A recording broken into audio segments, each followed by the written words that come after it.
Okay. All right. Thank you so much for your patience. I apologize for starting late. It is Tuesday, April 12th, and we're here for our regular board meeting. We are starting 30 minutes behind schedule, so I apologize. Can I go ahead and get a roll call to establish quorum, please? Ms. Shaw? Here. Ms. Counts? Here. Ms. Luna Rose? Here. Dr. Robbie? He is Ms. here. Grijalva? Yes, here. So the first item, we have our land acknowledgement statement. And do we have, yes, we do. Is it Stefan Corrales? How do you pronounce your name? Yeah, you're right. Stefan? Oh, well, thank you for joining us, Stefan. Stefan is in 4th grade at Warren Elementary School. He loves baseball, Minecraft, and dinosaurs. All still factual? Well, thank you for joining us, Stefan, and thank you for your patience. Can you read the land acknowledgement for us, please? And we'll go ahead and put that up on the screen for you. And then you might have a copy that's closer to you, too. Okay. And can we move? Okay, can you see that okay? Yes. Okay, great. All right, whenever you're ready, Stefan. On behalf of the governing board of the Tucson Unified School District, I, Stefan Corrales, acknowledge that the school buildings and facilities of the Tucson Unified School District reside of the ancestral homeland of the Choral Nation and the federal recognized tribal land of the Hvac tribe. Thank you so much for joining us, Stefan. We appreciate it. Enjoy the rest of your year at Warren. Thank you. Thank you so much. I know, he did great. And now we're on to the Pledge of Allegiance. Juliana, is that, Juliana. Oh, I'm sorry. Juliana Beret. You're in 8th grade at McCorkle Academy of Excellence K-8. I have a little bio about you, so I'm going to read, okay? You are in 8th grade at McCorkle Academy, and you are student council president. You have done an excellent job leading McCorkle's Academy student body. In the classroom, she's a thoughtful, critical thinker and is a straight A student. Enjoys playing softball and is on 2 softball teams, the San Javier Little League and club team Arizona Slammers. You've been an athlete on McCorkle's Academy volleyball and soccer teams. And when not involved in athletics or student government, you're busy developing your passion for singing and attends Alagro School of Music.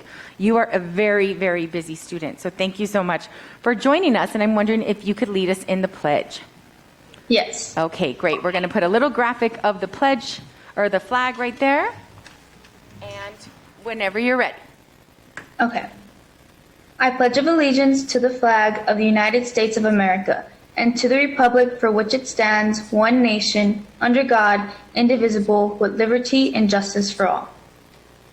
Well, thank you so much for joining us and for your patience. We really appreciate it and hope you have a great end of your year. You're welcome. At McCorkle. Thank you. All right. Dr. Trujillo, agenda adjustments. We have, now that we're back, I have to learn to use the mic. So welcome to USD community. We have one agenda adjustment. Item 6.15 in honor of the legendary Dr. Carl Roberts joining us from the Sabino community for a very, very special request for one of their facility, for their stadium.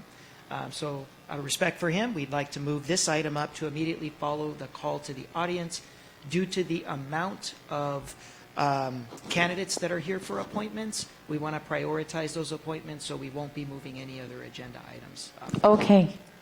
Well, thank you. We're happy to accommodate that. Does anyone have any objection? Okay, great. Thank you. So now we're on Superintendent's report. Dr. Trujillo. Yes, President Grijalva, members of the governing board. As I mentioned, great to see the community back out here. Welcome to the Tucson Unified School District meeting for April 12th. 2022, and with that we'll go ahead and begin. First item up Salary and compensation update. We know that our employees are watching anxiously. We know that our employees are watching anxiously for the governing board's recommendations. This is probably easier. We know that our employees are watching anxiously for what the governing board's recommendations are going to be for our employees for the upcoming school year with respect to steps and raises. I want to thank all of our association leaders. They're continuing to work with our team led by employee relations diligently so that we do have a package ready for governing board consideration at the April 26th governing board meeting. Dr. Trujillo, I'm sorry to interrupt you. I forgot, we have an interpreter. So, did you want to... hay alguien que necesita los servicios de un intérprete. Tenemos alguien aquí disponible. So she's right in the front. If you can raise your hand. Aquí está. Okay, so we'll do another round at the beginning of the call to the audience. I just wanted, if anyone needed interpreting services, you're here. So we would want that to happen. Okay, thank you, Dr. Trujillo. Please go ahead. Yes. So salary and compensation proposals, we will be bringing those forward to the governing board for consideration at the April 26th governing board meeting. I want to take this time to highlight the exceptional work that this governing board has already done, recognizing for our employees just how difficult the times are, especially economically. An unprecedented period of inflation that has seen the price for groceries and goods and gas, cost of living go up. In recognition of this, difficulty that we acknowledge that our employees are facing right now during these challenging times, this governing board has already voted to award $63 million in retention stipends necessary to fund up to $2,500 per semester over a period of the next 3 semesters, amounting to up to a total of $7,500 that our employees would be eligible for through the ESSER funds. Additionally, this governing board has allocated $5 million in a financial package to address wage compression for affected hourly positions that would reward our employees with a 1% increase in hourly wages for every year of service. So we are dedicated to making sure that our employees are supported and that we're doing everything we can to support our employees during this unprecedentedly difficult time economically. Next slide. And I had the opportunity Saturday, March 26th, to visit Monzo, where our school, University of Arizona School Community Garden program led by the legendary Mr. Moses Thompson facilitated an amazing donor recognition event. An opportunity to be on hand to enjoy some of the great food provided by the University of Arizona School Garden program there for that breakfast, as well as El Charro downtown. We certainly thank them as well for catering that event. The event, of course, provided us an opportunity to acknowledge as a district the incredible generosity of the donors that provide funding for this amazing program that you can see in action at 17 TUSD campuses. We know that Monzo is the flagship school for the University of Arizona School Garden program, but don't forget, we have amazing gardens over at places like Davis, Pueblo Gardens, Tucson High. There's 17 other campuses that feature these wonderfully beautiful gardens. And the main event, the event's honoree, Mr. Don Bennett Moon, a native of Parker, Arizona, and in fact, what I learned that day, La Paz County's actual first county attorney donated a $1 million award to the University of Arizona School Community Garden program that will directly impact our 17 schools and help them grow and prosper. Moon is one of Arizona's most prominent First Amendment free speech defenders. He formed the Don Bennett Moon Foundation back in 2016 to be able to fund the issues that he is most passionate about. The $1 million gift will go into an endowment that will support funding for our school garden staff, resources, and tools that are going to be badly needed as some of the grant funds will start to dry up at the end of their respective cycles. And if you see here on this slide, there is Mr. Moon, and what event at Monzo would be complete without a performance by Las Aguilitas Davis. They provided a wonderful musical number for all of the guests in attendance. I want to thank them also for being there. Later in the day, I had the opportunity on that same Saturday to join our TUSD team members at the annual Spring Job Fair.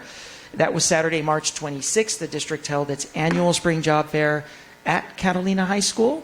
I want to thank all of our amazing school teams. They did an absolutely wonderful job representing their respective campus communities. In all, we hired just shy of 120 new employees at that single event. There were a total of 233 attendees of the event, 74 certificated hires, that represents teachers and counselors, and we hired 43 classified employees. Also, this past Friday, I had an opportunity to attend Catalina High School that also hosted its student-teacher celebration event. There were 85 student teachers placed in the district this school year, and we've successfully been able to hire half of them so far to put them into permanent teaching positions starting next year. I want to thank our Catalina High School CTE culinary students for the delicious snacks that they provided, courtesy of CTE Culinary Arts there at Catalina. I know our student teachers in attendance were very, very impressed with the snacks and all of the hard work that our HR team put into the job fair. And with that, Mr. Armstrong, I would like you to bring up the next PowerPoint for, we're going to go ahead and move into the next one. I want to bring up Joan Ashcraft, who is celebrating her 48th year of service in the district. To give her a round of applause. And I have a very, very special treat. A few of our board members a few meetings back requested just a brief update on the status of the massive fine arts expansion package that the board voted to approve last year. A year later, I think you're going to be pleasantly happy and surprised at all of the progress that we have made to purchase the instruments, get them distributed, the new uniforms, the new staff members hired, in the face of all the supply chain challenges and the challenges of the pandemic year. With that, I'll turn it over to Dr. Ashcraft. Good evening, President Grijalva, members of the school board, Dr. Trujillo, and legal counsel. Thank you for this opportunity to talk about the Fine Arts Expansion Plan, which you approved in April of 2021. And I'll never forget what you said that evening was you wanted to memorialize the arts for TUSD, and we have really tried to do that, with some challenges, of course. May I have the next slide, please, Jean? So what you will see is the $4.5 million that were given to us. We purchased instruments. Many of them we had to wait a little bit for because the suppliers were behind. They didn't have people to actually build the instruments. But you will see there, if you look on this slide, that we've been able to purchase everything from mariachi instruments to strings to brass instruments. We've been able to update our inventory using Destiny, which is what the librarians use.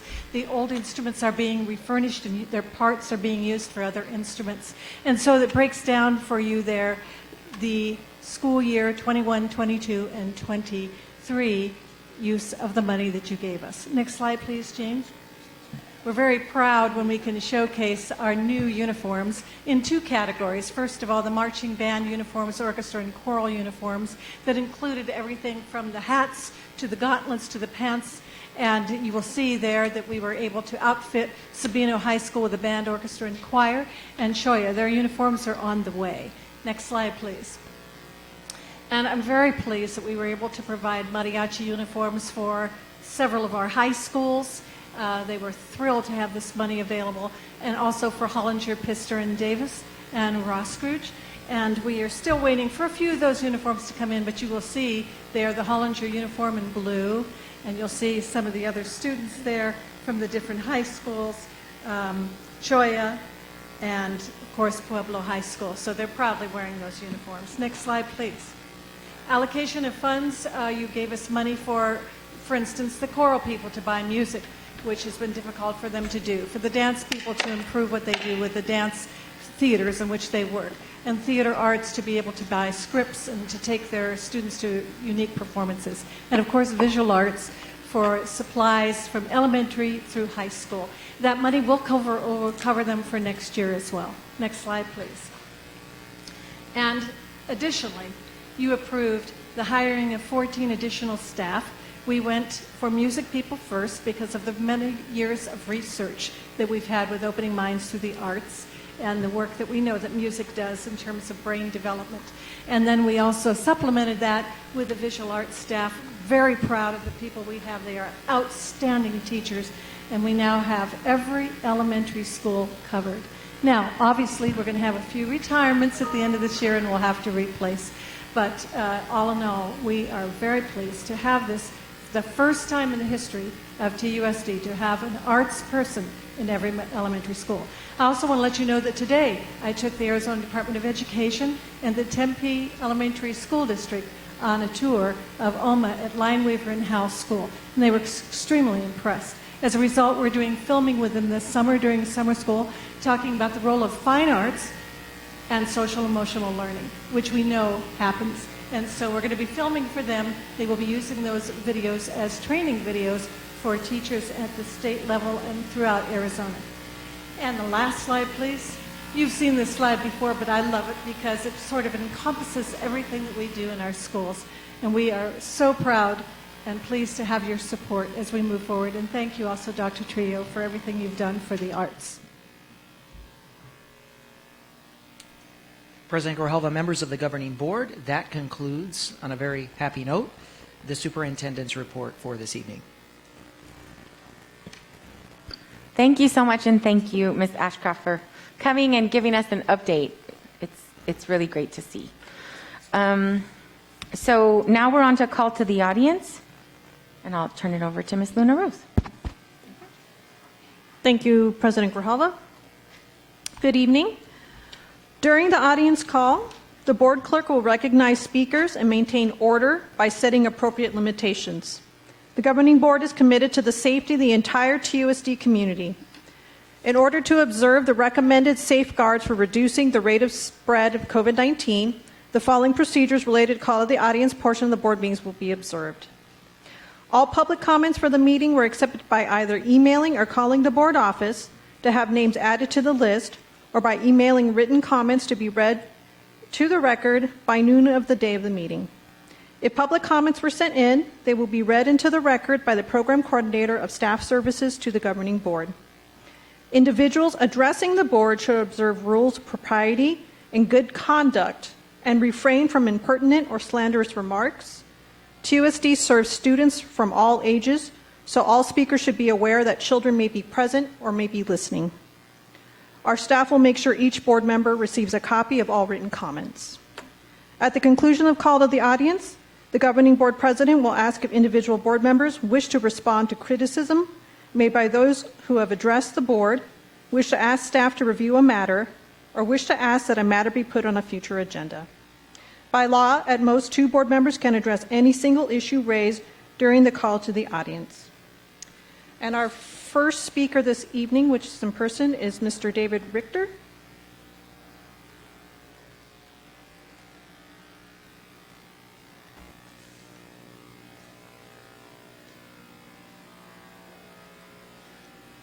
Good evening. My name is David Richter. I'm here to address the governing board regarding the safety and concerns related to students and staff within the self-contained classrooms within TUSD.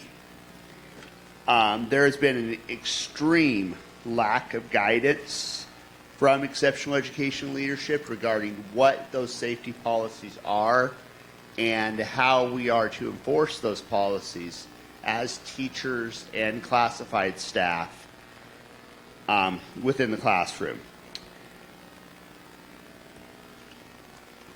Specifically, I had a meeting a couple weeks ago with our assistant director over Region 2, and there were questions that my staff asked, and as I said, when we get scratched, when we get bit, and most concerning to us and to me, what happens when a student who just decides to leave a classroom and engages in unsafe behavior.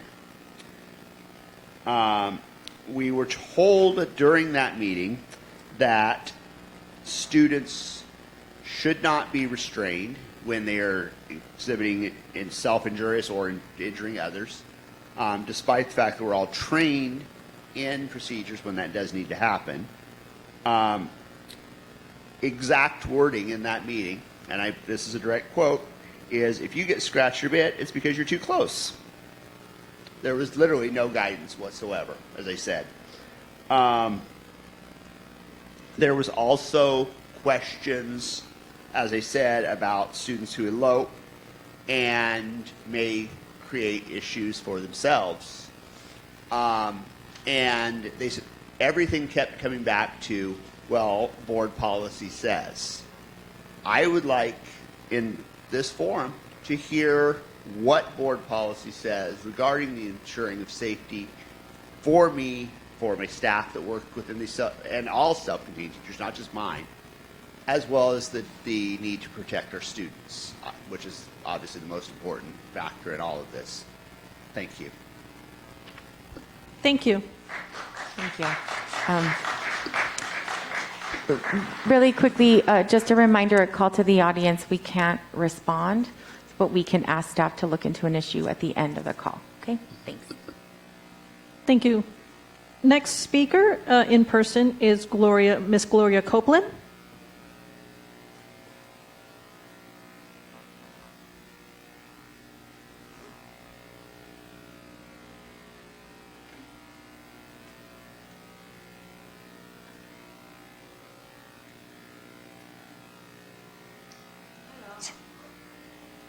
I have been dealing with TUSD longer than anybody else in this room. And I'm telling you that you guys are like cutting it. I'm getting calls from parents. I'm getting calls from administrators where kids are using defaming language, racial slurs. Teachers are not handling it in their room. And when the principals take action and discipline them, somebody down here decides that that's not appropriate, and they overturn it. Because you're supposed to do warm fuzzies. Well, if you call me a nigger, that's not warm fuzzies. Especially if you do it more than one time.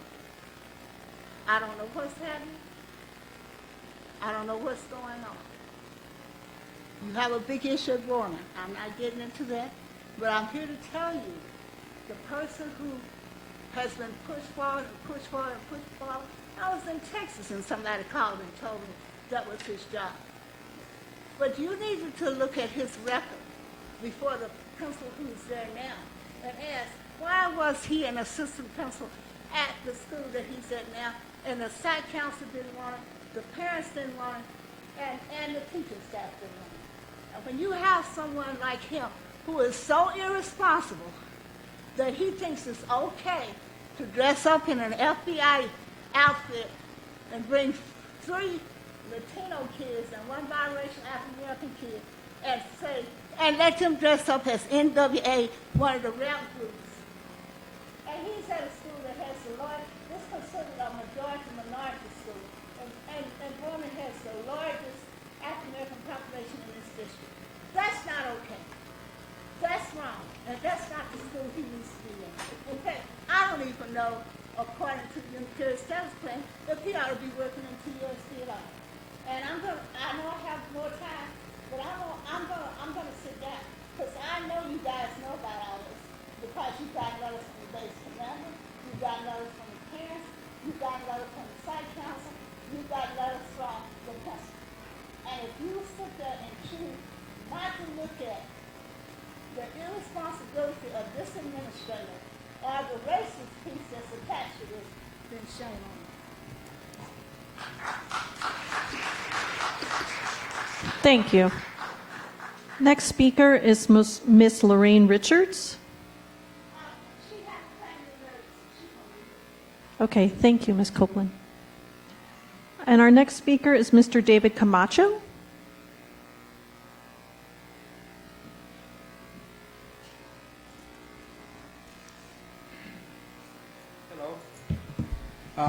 I'm here to read a letter that I submitted to the board members last week regarding roofing project that has been performed in Roscrews K through 8 for the last 2 months. I have a background in environmental engineering, done quite a bit of demolition. I can tell you those roofers do not belong anywhere in the United States. They didn't follow any of the OSHA regulations. I tried, multiple times, bringing up these issues to the principal. She did. She will deal with my concern, but the roofers will go back to do what they were doing. The issue was that TUSD risk management and safety, their get out of jail card was telling me that, they got the roofers, district managers and whatever observing the project. I provided I have probably close to 100 images where kids are playing under a 3-story building with stacks of tiles on a pitched roof. At times of all you needed was to have a little earthquake or maybe high winds, and those things would have came down on the children. I can tell you that I went as far as even contacting the EPA. Hopefully, the OSHA will not take my complaint serious because I'm not an employee of the roofing company, and they don't have the guts or the authority to worry about the safety of the children. OSHA specifically for employee safety. So I called the EPA and asked them about, hey, I need to see the asbestos inventory, regular asbestos containing material inventory of the roofing. The gentleman took action right away. He told me, yes, there's asbestos.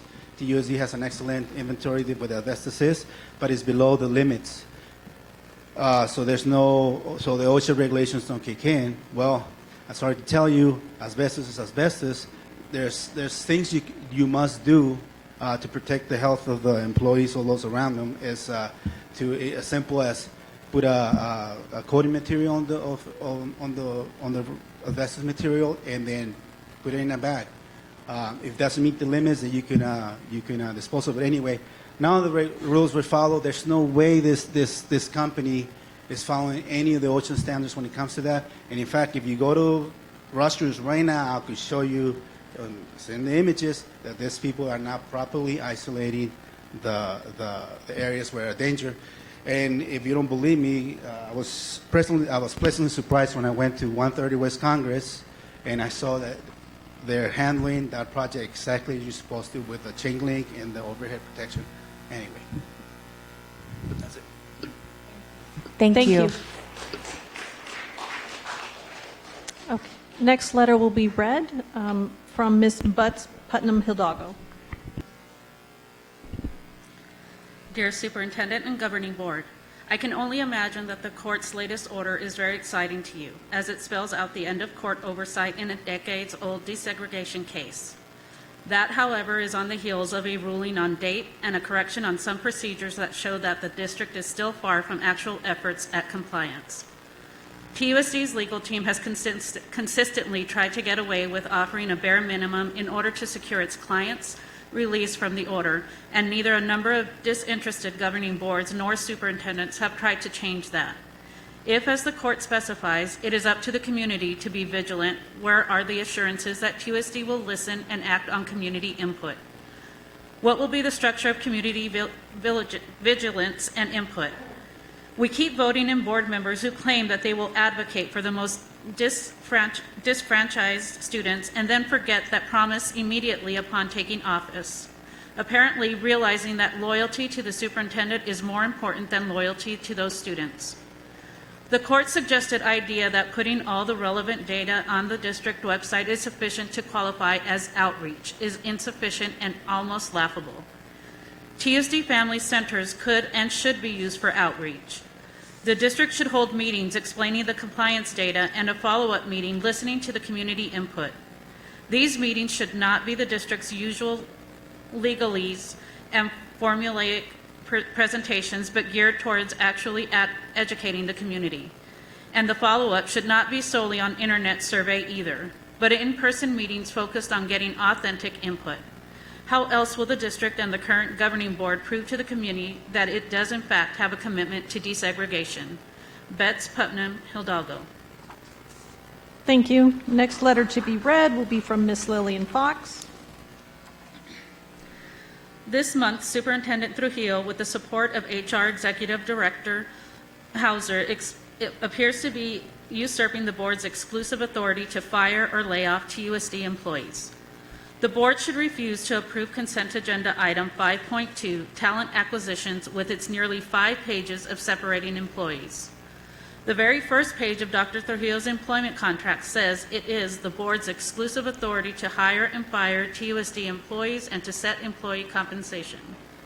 Only the governing board, not Superintendent Trujillo, has the authority to hire and fire employees. That is why HR Executive Director Hauser presents the talent acquisition report for board approval every month. During the 7 years she has been HR Director, HR has presented some 84 reports of board approval. Every month he's been superintendent, Dr. Trujillo has recommended approval of the report that lists every separating employee, including whether they are resigning, retiring, or being terminated. The numbers of resigning employees and the numbers of employees being terminated or laid off are important for the board and the public to know. This month, nearly 5 pages of separating employees are listed, but not a single one is labeled as resigning, retiring, or being terminated. If the board approves a talent acquisition report without knowing which and how many employees Dr. Trujillo has decided to terminate or lay off, they will have set a precedent for him to violate his contract and usurp the board's exclusive authority. I cannot believe Adelita Grijalva would want to end her many years of service to TUSD by following the superintendent and staff to willfully lay off and fire employees without board supervision and oversight. Last year, Dr. Trujillo tried to hide those layoffs from the board. Last year, you refused to approve his misleading talent acquisition report. Please do not vote to approve this month's talent acquisition report either. Dr. Trujillo can bring a corrected version back to the next board meeting. Lillian Fox. Thank you. Next letter to be read will be from Ms. Trina Sims. To whom it may concern, my name, Trina Sims. I am Sustainability Coordinator for the Paxos Institute. We are offering fully funded training to school-based staff in the PAX Good Behavior Game. Please include the following in your minute entry. Are your teachers overwhelmed? Are your students having difficulty readjusting to the classroom? Is a lack of focus and attention hurting academic outcomes? Do you want to reduce teacher stress levels? The Arizona Department of Education is providing training in the evidence-based, trauma-informed PAX Good Behavior Game to all Arizona educators at no cost. The PAX Good Behavior Game provides educators with proven and effective strategies to improve SEL outcomes, student behavior, academic outcomes, and teacher wellness. PAX Good Behavior Game training is offered in virtual and self-paced online formats for your entire staff. All participants receive certificates for 6 contract hours of professional development. Please contact PAX Arizona at paxos.org to schedule a site-specific training for your staff. Or individuals may visit www.paxos.org/PAX/Arizona to sign up for trainings already on the calendar. Trina Sims. Thank you, Ms. Pena. Next letter to be read will be from Ms. Andrea Wilson. TUSD Governing Board. As we continue in our year 3 of the COVID-19 pandemic, Tucson Unified School District still has not communicated a clear COVID-19 response and mitigation protocol to school staff, students, and families in the district. We mourn Pueblo High School's Assistant Principal David Montaño and so many others as COVID-19 cases again rise nationally. Our family masking went from double masking to wearing KF94 masks when TUSD lifted the mask mandate. Knowing that cases spike every holiday, our family thought it was ludicrous to lift the inside mask mandate prior to the end of the school year. Our community demands change. I ask you to support TEA priorities to keep our communities safe. We ask TUSD to immediately first establish a TEA TUSD COVID-19 task force with equal representation from certified staff, classified staff, and TUSD management. Second, for school administration to work with site councils and site safety committees to monitor site COVID data and make informed decisions on site-based protocols. And third, to implement the COVID-19 related safety protocols memorandum for understanding, MOU. TUSD libraries have policies in place for book challenges. Don't you think that TUSD board needs to take a proactive stance and have policies in place for pandemics, including a dreaded measles outbreak? Sincerely, Andrea Wilson. Thank you, Ms. Pena. Next person to present to the board is Jern Blandinson in person.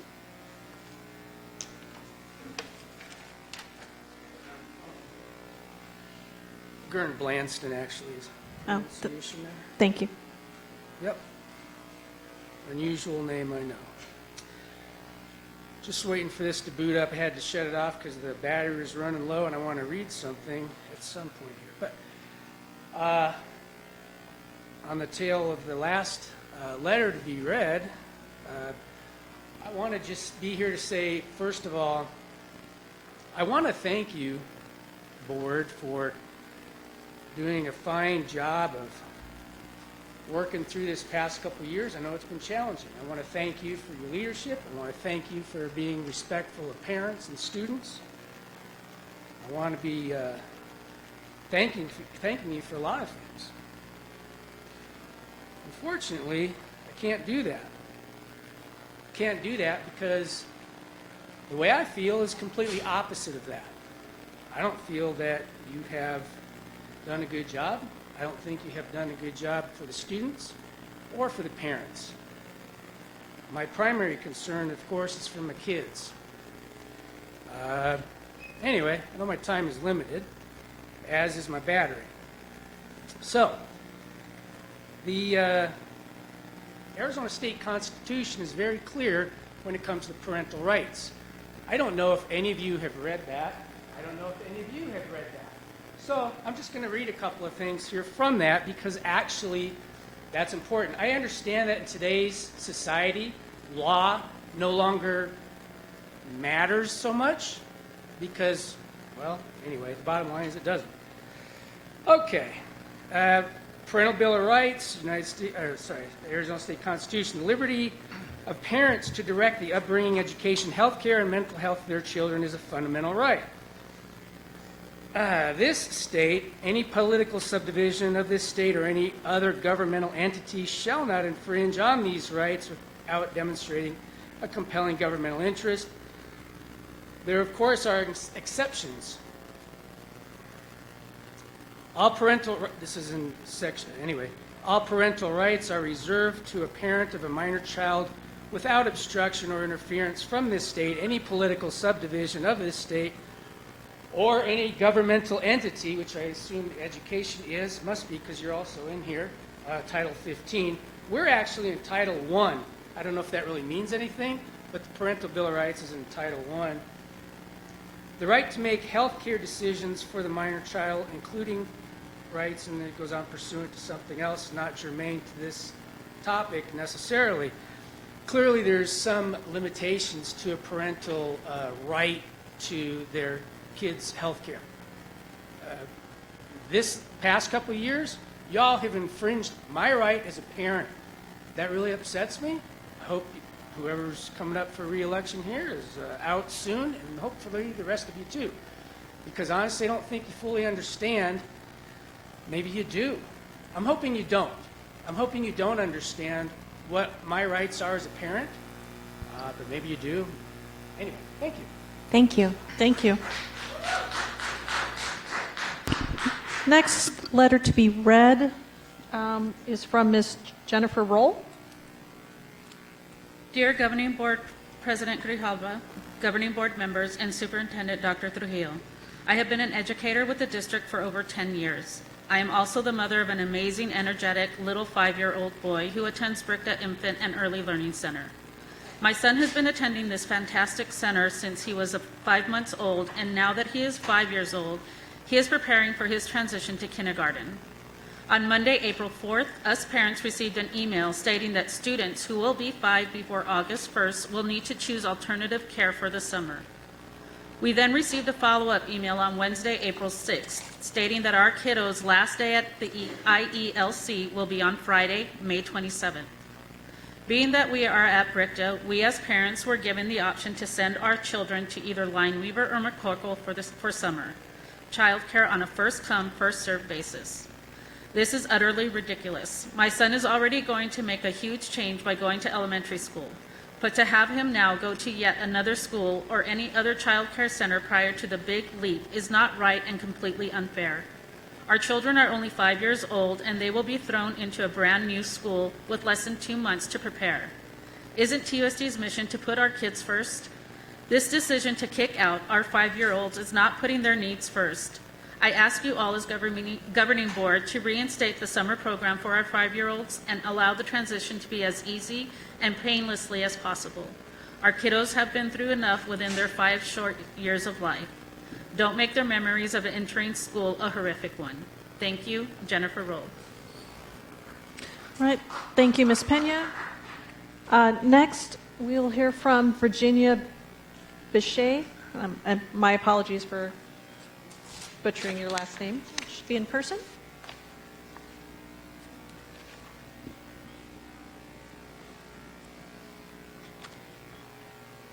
Hello. This board and superintendent have taken blood money from the government through ESSER funds. The trade was merely suffocating our kids through forced masks. This board and the security officers denied me entry last board meeting because of my lack of a mask, even with my physician exemption, which is a violation of ADA.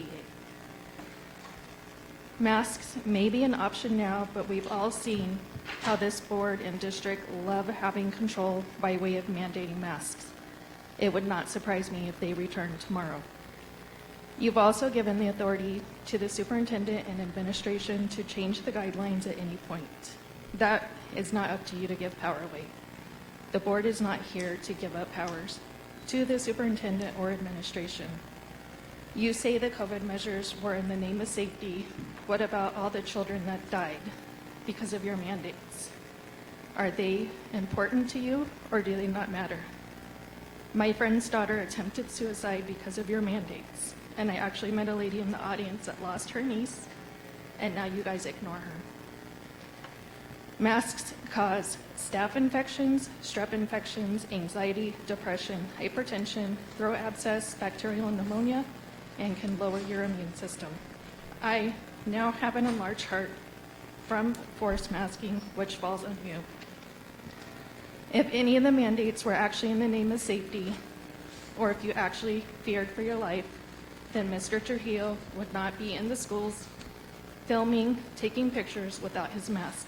I don't care if anyone was directly around him or not. Our kids did not get a break. You guys should not have a break. If Adelita was truly worried, she wouldn't be traveling state to state, posing for pictures. And before you mention you're vaccinated, I don't care. It doesn't matter how many you've had. Your shot is as useless as a glass hammer. COVID knows no boundaries. You could have been infected during your photo ops, which were more important to you. You continue to flaunt the rules for thee, but not for me. Natalie, you've mentioned your child likes to wear a mask. Good for you. My kids don't. Sadie, you've mentioned you fear your child being around maskless. Mine don't. Mine want to go to school. It's not my job nor my kids to take precautions for everyone else.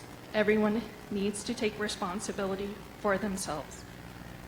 People with compromised immune systems should have been taking precautions long before COVID. It's not my job to care for them.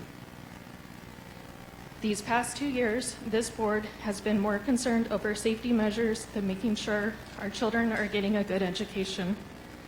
Because of this, we've seen our children fail at education over the last 2 years. You guys should never be in a leadership or political role again. You've failed the people. Thank you. Thank you. Next, we'll hear from Ms. Sybil Duzenali.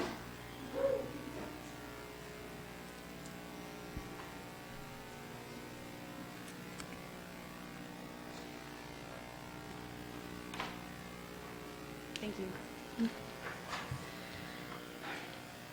Good evening, governing board members. My name is Sybil Duzenli, and I am a teacher at Pueblo High School. I am here to share some of my experience as an educator, living and working with the many unknown risks and challenges that the ongoing COVID-19 pandemic has caused.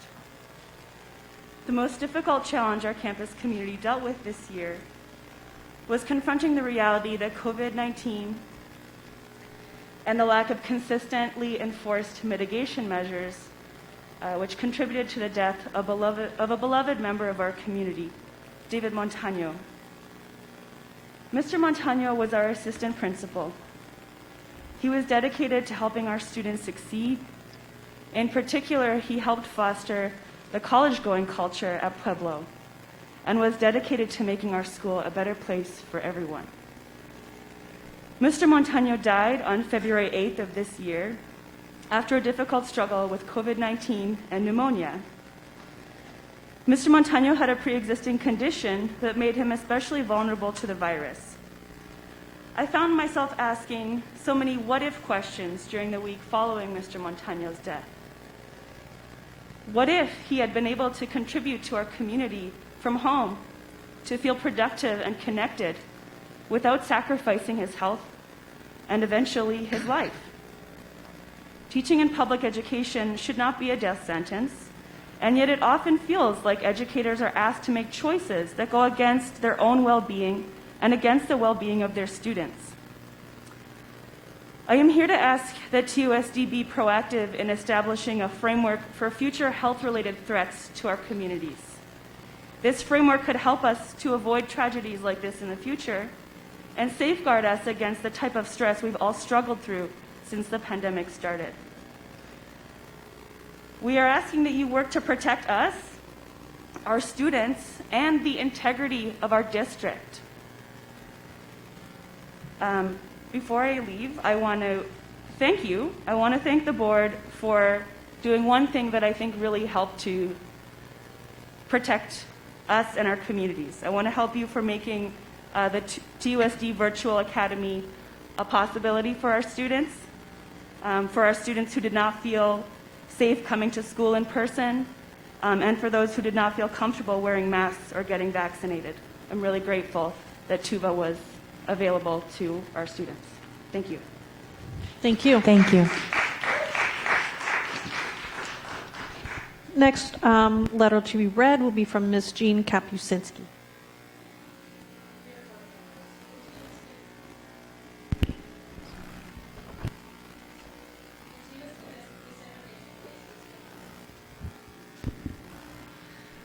Dear board members, the TUSD desegregation case has been an integral influence in shaping and improving the district over the past 48 years.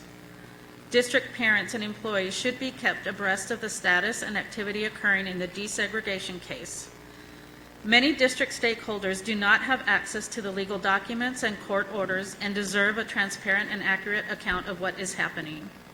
Over the last 6 months, the district, at taxpayers' expense, has been fighting against the equitable education rights of DAPE students, affecting the marginalization of this group. Fortunately, the court would not allow this to continue and has ordered the district to operate the District Alternative Education Program, DAPE, in school year 22-23, and in the future as it was implemented and operated pre-pandemic pursuant to the Unitary Status Plan. In the same document, it is stated that the court retains jurisdiction and judicial supervision over the case until it transitions oversight to the community. The board should make clear to the public and all stakeholders that, with regard to the desegregation case and USP, the district currently remains under court oversight. This is contrary to the misleading information that the district provided to the press and public in April 2021.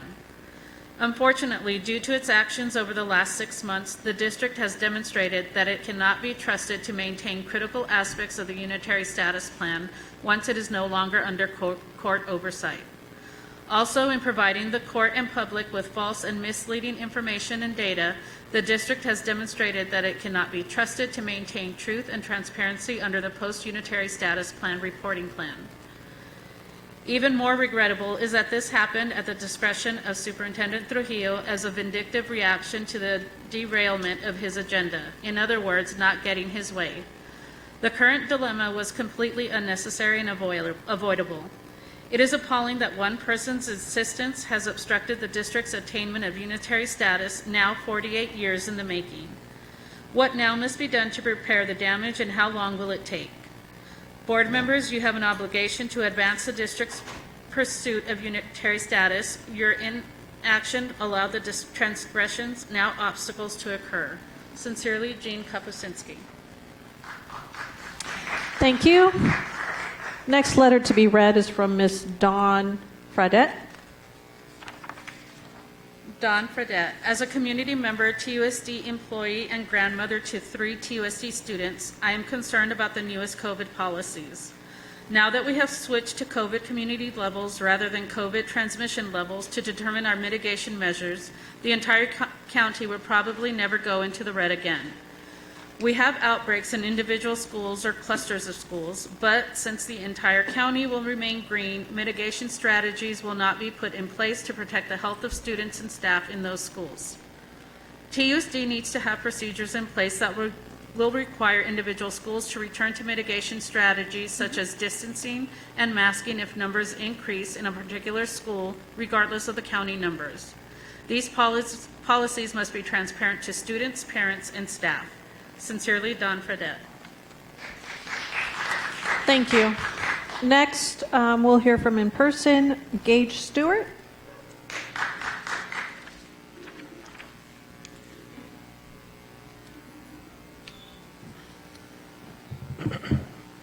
Good evening, board members. Thank you for having me here tonight.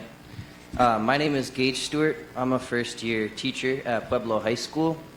And while there are some of our board members here tonight who believe additional health and safety protocols are no longer necessary in our district, I would ask you to reconsider that after hearing my story and the stories of others tonight. As a first-year teacher at Pueblo, I was frightened to have to go to work during a severe surge this past January and February, knowing that this could compromise my health. Living with an immunocompromised partner, I knew that every day I came to work, I was endangering not only my life, but the life of my partner, knowing that they would be much more severely impacted by the virus than myself. At Pueblo High School during the latest surge, the circumstances were dire. At the height of the Omicron surge, in almost every one of my 5 classes that I teach, I had at least 25% of my students out sick with a confirmed COVID-19 case or with a COVID-like symptom. The circumstances for staff were just as severe, at one point having over 20 teachers in one day absent due to COVID-related issues.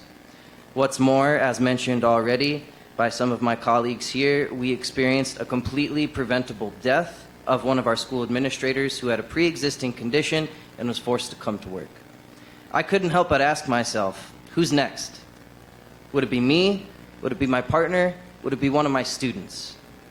As we continue in year 3 of the COVID-19 pandemic, TUSD still has not communicated a clear COVID-19 response and mitigation protocol to school staff, students, families, and other community members in the district.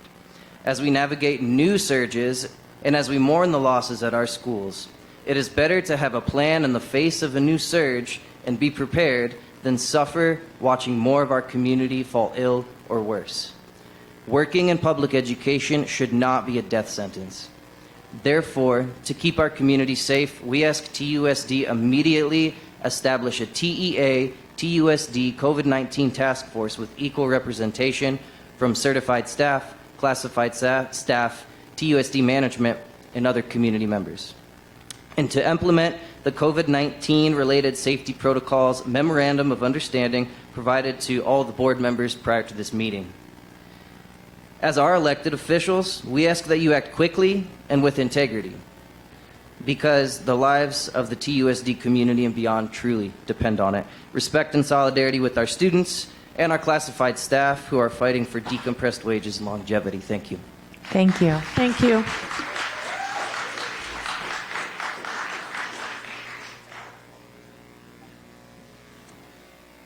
Next, we're going to hear from Ms. Regina Wills.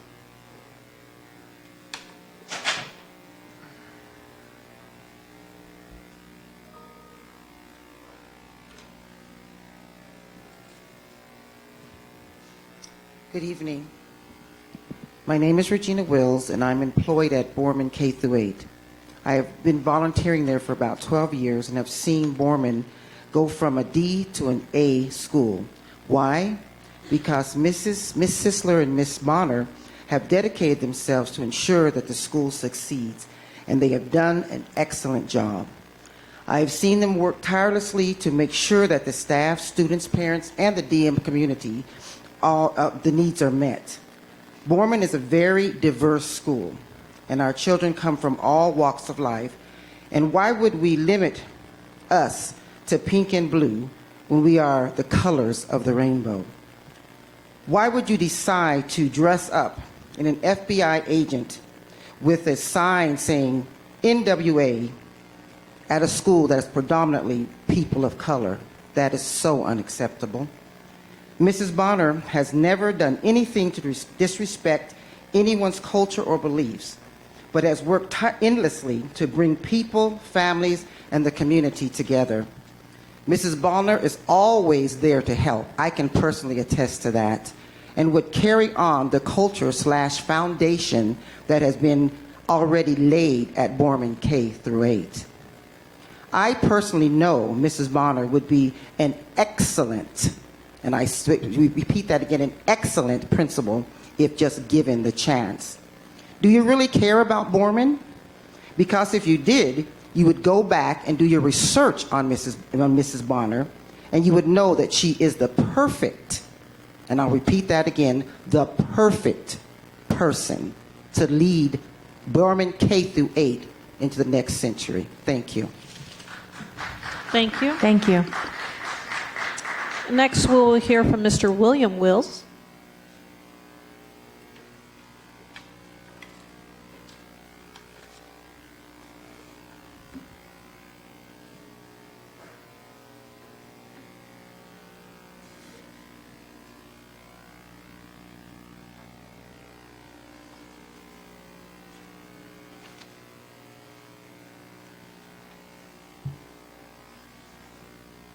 Good evening, board, and also superintendent. After hearing her, maybe I should just go back and sit down. However, I am also here to speak for Mrs. Bonner. And I speak for her from the standpoint that my wife and I, our ministry has taken that school under our arms. And we are there to support those teachers and those students and their parents. I think by moving from wherever you want to call it, the lowest class, all the way up, and when you look at her record, you'll see that she's come from the bottom all the way up and is doing a tremendous job. I just hope that continues to happen. So thank you very much for this opportunity. Have a good evening. Thank you. Thank you. Next, letter will be read from Ms. Caroline Foramonti. TUSD Governing Board, I am writing to inform you of the conditions of our school during the current COVID-19 surge and to ask you to support our TEA priorities. As we continue into year 3 of the COVID pandemic, TUSD has not communicated a clear COVID response and mitigation protocol to school staff, students, and families in the district. As cases continue to rise nationally, as we mourn Pueblo High School's Assistant Principal David Montaño and so many others, our community demands change. To keep our community safe, we ask TUSD to immediately establish a TEA-TUSD COVID-19 task force with equal representation from certified staff, classified staff, and TUSD management. For school administration to work with site councils and site safety committees to monitor site COVID data and make informed decisions on site-based protocols. To implement the COVID-19 related safety protocols memorandum of understanding, MOU. In over 20 years of teaching, the last few years have been most challenging by far. My students lost family members, I lost a student, and I contracted the illness even though I was vaccinated and boosted. I have a healthy concern moving forward, and I would like to see a task force in place which demonstrates a proactive approach, strength, humility, and emphasis on science and information, as well as respect for all that has been lost. Thank you for your time and consideration. Caroline Fioramonti. Thank you. Next letter to be read will be from Ms. Amy Sonera. Members of the board and Superintendent Trujillo, the mask mandate was ended about 2 years too late. There never should have been one in the first place for children. You took away parents' rights to make health choices for their own kids. We will never forget this, and I want you to know that we pulled our 2 kids out of one of the early learning centers in August of 2021 after you reinstated mask mandate after not having it for a month, including for preschoolers ages 2 and up. It was clear then that this would never end and in the district, and that is why we took our kids out of TUSD. I want to let other parents know that this was the best decision we ever made, going to a school where everything is normal and masks have always been optional and the parent's choice.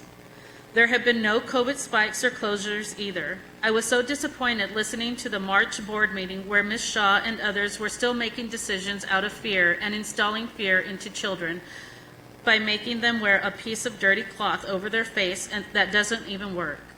How horrible is it that some children still don't want to go outside without their masks because they are afraid they are going to catch COVID and die? How sad is that? The choices you have made for other people's kids are going to traumatize them for a long time to come, not to mention the learning setbacks they have endured.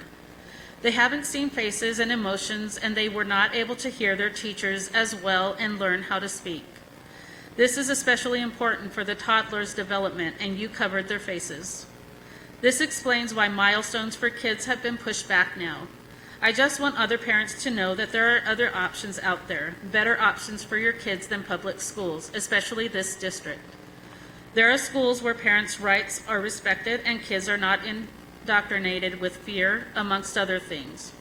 Our family chooses not to live in fear of a virus with a 99% survival rate. The decisions that have been made by the board were never based upon any science or logic, and for the last year have been pure theater. And now the decision to reinstate the mask mandate at any time lies with Superintendent Trujillo and admin. It doesn't even have to go to the board now, not that they would vote any differently. I'd also like to address what you did to unvaxxed employees by making them test weekly. Not accepting religious exceptions and firing them if they did not comply is awful. And now just to turn around and change your requirements. If the vaccinated can get and spread COVID, why weren't they forced to test weekly? Can you answer that question? Also, having vaccination clinics on school grounds is not right.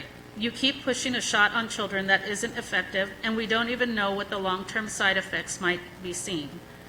We now have 9 pages of side effects from Pfizer, and you still continue to push your agenda of fear. Once again, we are so thankful to be at a new school that's respectful of parents and children's rights. But Ms. I will not Pena, stop fighting. You've hit the time limit. Thank you. Thank you. President Grijalva, we are at 45 minutes. We do have 2 letters left. Okay. Board, would we like to go ahead and extend the call to the audience to hear the remaining 2? Okay. Any objections? Okay. We'll go ahead and extend. Thanks. Okay. Next speaker is Ms. Allison Steiner.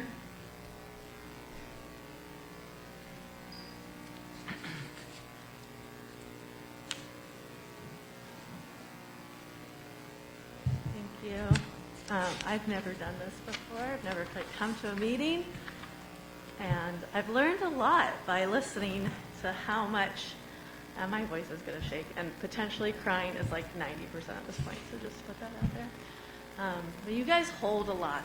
You guys hold a lot is really what I hear. And I think everyone here just cares so deeply. I'm coming today to talk about Bricta and the pre-kinder kids going to school. We've had a hard time with COVID, as everyone has. We've had to change daycares multiple times due to bullying. And you've heard it in the stories today that the mental health of these kids is not great. And of the teachers and of the parents. I think it's come through really loudly. There's only 10 weeks of summer. All that I'm asking for, and you've had other parents ask too, is that we just delay that and the kids can transfer up at the end of the summer. That way you'll avoid your staffing changes, although I'm happy to hear that there's more staff being added. If the kids can stay there, they'll delay new transitions, new schools, to then transition to another school. And realistically, it's going to take those kids upwards of a month to get acclimatized to their new school program anyway. So if we can delay that, we can just minimize that transition and just hardship on not only the children, but the families that have gone through a lot. I think that's pretty much everything I wanted to say. The sense that it gets is that the kids are being booted to make way for more kids who will bring in more money. And just ask that it gets delayed and our kids will stay. Sorry. I cry all the time. It's not just this, it's like everything. Thank you. You're doing a good job. So I just appreciate everyone coming tonight and just sharing how much they care. And thank you for coming and being an elected official, because it doesn't look easy. So thank you. Thank you. Thank you. Okay, and our last letter for the evening is from Ms. Victoria Bodani and Mr. Raul Gonzalez. Hello, we are parents of 2 children at BRICTA IELC, as well as educators here in Tucson with TUSD and the University of Arizona College of Education. We are writing to express concern over a new policy at BRICTA IELC and presumably at Shoemaker IELC. Last week, all parents of children who will turn 5 prior to September 1st, 2022, received notice that their children will have to find alternative daycare for the summer starting May 27th, 2022. This is a new policy for BRICTA that was given without warning and with no reasoning for the change. In the past, children were allowed to stay at the center through the summer, at which point they started kindergarten. The BRICTA director did not provide options for preschool summer programs, but the programs suggested are partial day, cover only part of the summer, and are not located near BRICTA IELC. This has presented a hardship for parents and families now scrambling to find daycare alternatives for their 4 to 5-year-olds with only a month's notice.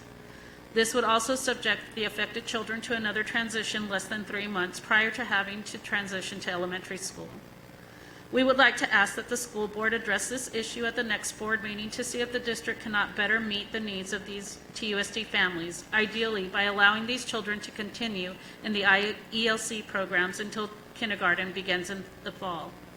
If this is a change that is necessary for the survival of our district early childhood programs, we would kindly ask that this change be postponed until 2023 and the impacted parents be notified now so they can begin to make arrangements for next summer. Thank you for your attention to this matter. Victoria Bodani and Raul Gonzalez. Thank you. That's it for this evening. Okay, thank you. So I'm going to go ahead and call to the audience as we've gone through the list and ask board members if they wish to respond to a criticism, wish to ask staff to review a matter, or wish that a matter be put on a future agenda. That was generated from the call to the audience. Ms. Shaw. Thank you, Ms. Grijalva. First, I just want to thank each and every one of you for reading your letter here in person or sending it in. Whether you agree with us or not, your voice is important. And in regards to the letters by a few of you in regards to the TEA, TUSD, COVID-19 task force, I would like to add that to a future agenda item. Okay. Also, want to thank Mr. and Ms. Wills and Ms. Copeland for writing in about your thoughts about the hiring process at Borman. Also, Mr. Camacho, thank you for bringing it to the attention of the board about the safety concerns at Ross Crouch. If staff can review that matter, that would be great. Thank you. Okay, thank you. Any other board members? Ms. Grijalva. Ms. Counts and then Ms. Luna Rose. Okay. I just wanted to ask administration to look into the BRICTA situation and if you could give us a report on why that decision was made, how that decision was made, and if there is any possibility of changing that at this point in time. Thank you. Ms. Luna Rose. Thank you. I will also voice my concerns about BRICTA. I personally, in judging not just by the people speaking tonight, and thank you to all of you who came tonight to give us your comments, the emails that we've received, the calls that I've received, the actual texts I've received about BRICTA. I'm not sure if this was handled right. I think it could have been messaged better, and I would like to see something in a later. I know we do have something later on. I'm not sure if it's really agendized for this evening, but if echoing Ms. Count's concerns, we can get something back to us as the board, and if there anything can be changed about it. Thank you. Thank you. Any other? Okay, Dr. Trujillo. Yes, I think this is easier. I'll respond to a couple of the speakers. First, with regard to the personnel action agendas, statute doesn't allow for the administration to put teacher certified terminations on a consent agenda. Those have to be voted on separately by the board. That requires a statutory mandated process. Teachers are entitled to a hearing, and then the board has to vote any time that a teacher goes forward with certification. With regard to classified, the longstanding practice, as noted by the speaker, was that we had previously always listed out the reasons for the separation. We had received some feedback by members of our own administration, also employees who had been listed as having the name of having termination listed by their name on a public document, and even from some of our board members in a couple of meetings in which we did actually list the employee and then termination. We have received feedback that potentially limits future employment opportunities for those employees, so we have been listing separation, specifically for classified separations. Separations, of course, we, at the pleasure of the board, can certainly reformat, but I just wanted to provide that clarification going forward, that was out of concern for the impact that it would have to the employability of those employees. Additionally, we received concerns when we were listing deceased by employees, especially on the classified side, as the reason for the separation. We did receive some very, very heartbreaking and painful feedback from families that hadn't shared that information with loved ones, with friends. So we had moved to a more neutral separations. So I just want to be able to provide that clarification. I also wanted to respond to the concern about that were voiced about summer access or access to students heading into kindergarten at BRICTA's campuses. I've asked our director for community schools, Reem Kievit, to incorporate that into her presentation later this evening, which it will be an appropriate agenda topic because she will be discussing operational adjustments at BRICTA and Shoemaker. So we would be able to address those issues later on tonight. And then lastly, the governing board adopted a framework for COVID-19 mitigation based off of the color-coded levels of transmission here in Pima County. We can always get better at communicating that information, but we did provide a pretty detailed in-service for principals, and our main page on the website has a link that takes you directly into the newly approved, effective March 28th, new masking and COVID guidelines for COVID mitigation adopted by the board according to CDC and Pima County Health Department community level. So I just wanted to provide clarification on those items. Thank you.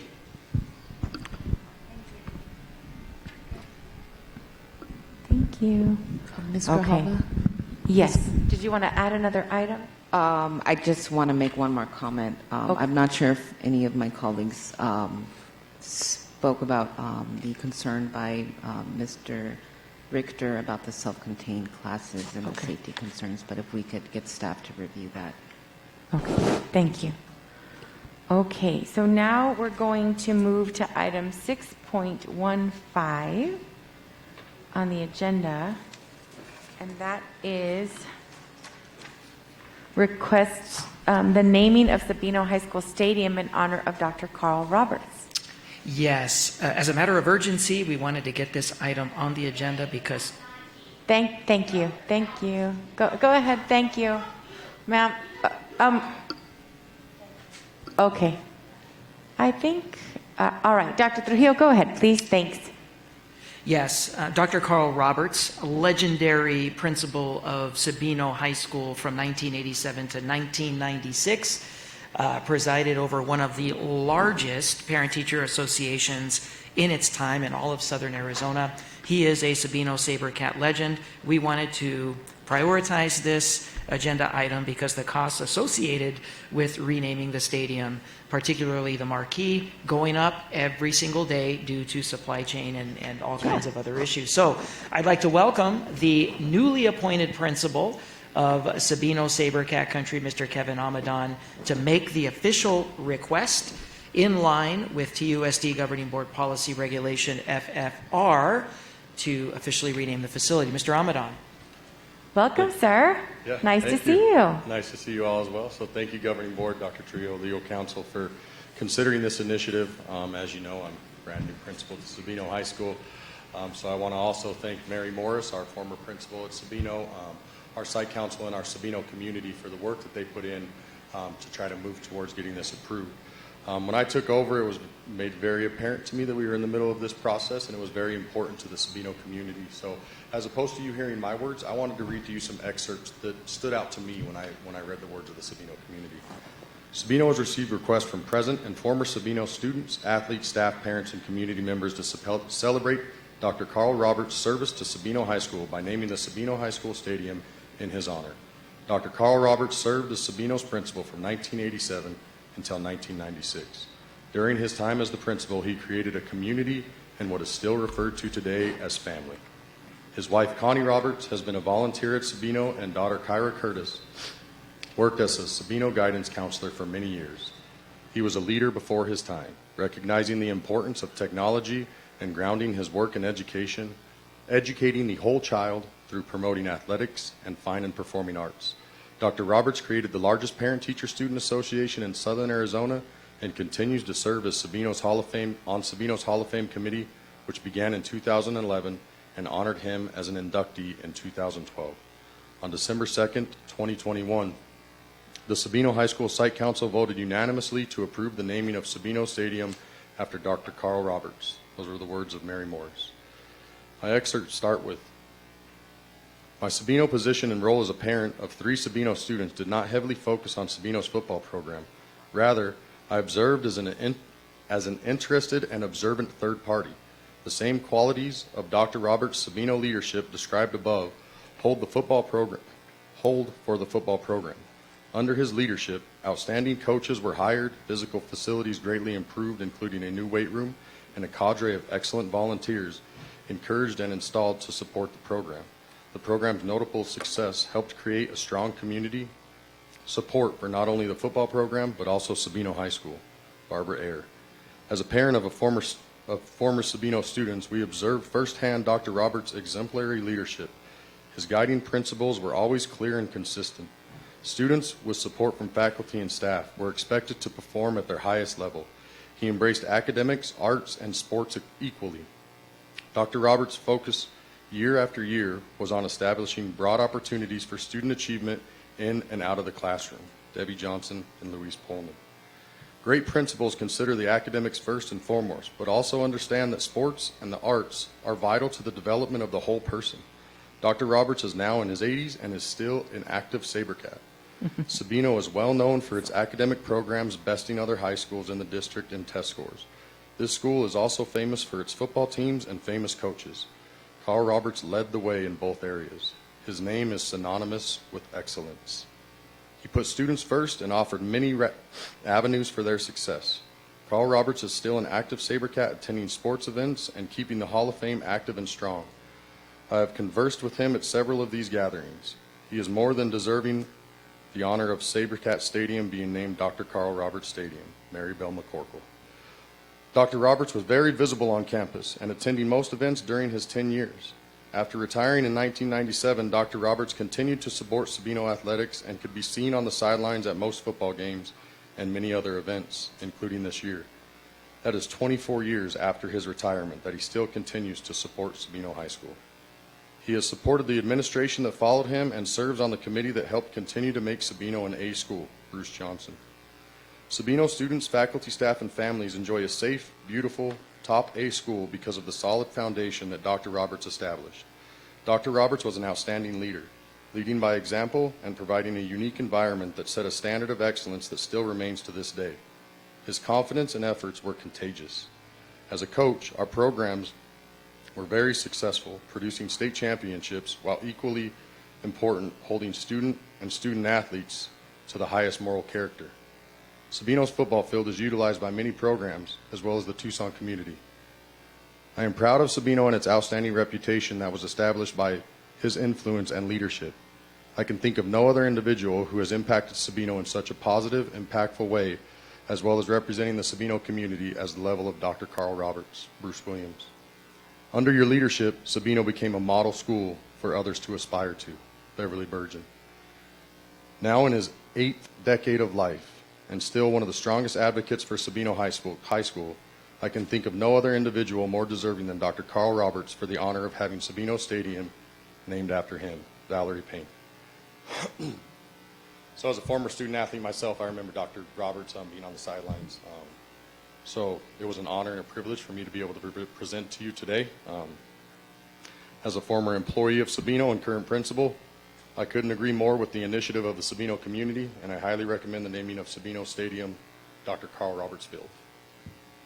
Thank you. Thank you. And thank you, Dr. Roberts, for being here. We appreciate you being here, and I'm not going to wait anymore. So I'd like to go ahead and move item 6.1 and request that the naming of Sabino High School Stadium be in honor of Dr. Carl Roberts. I'd like to second. Yeah, and Ms. Count seconds. We had a fight over who was going to second, so I think we're good. So motion and a second. All those in favor say aye. Aye. Opposed? Item passes unanimously. Congratulations. Thank you.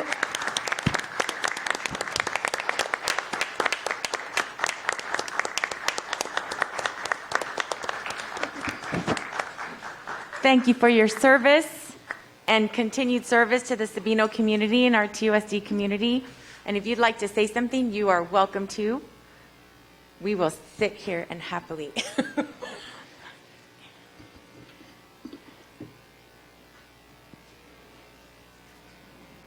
Well, hopefully I'll be able to just stop bawling too much.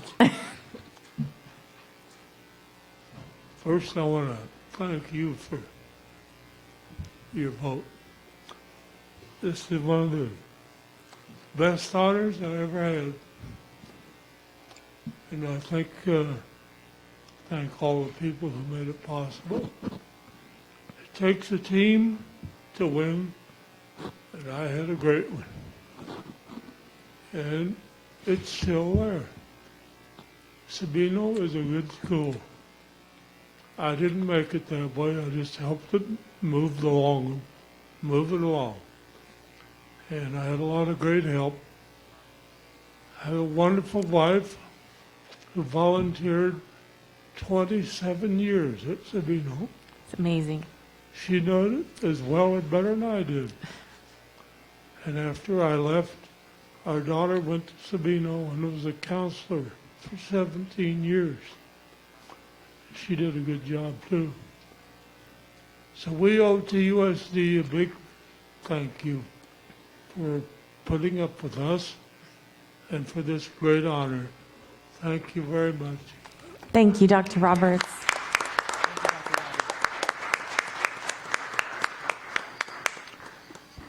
Dr. Trujillo.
the advantage of having in-person meetings. You get to like congratulate and thank people for all their service. So that was a nice way to start the meeting.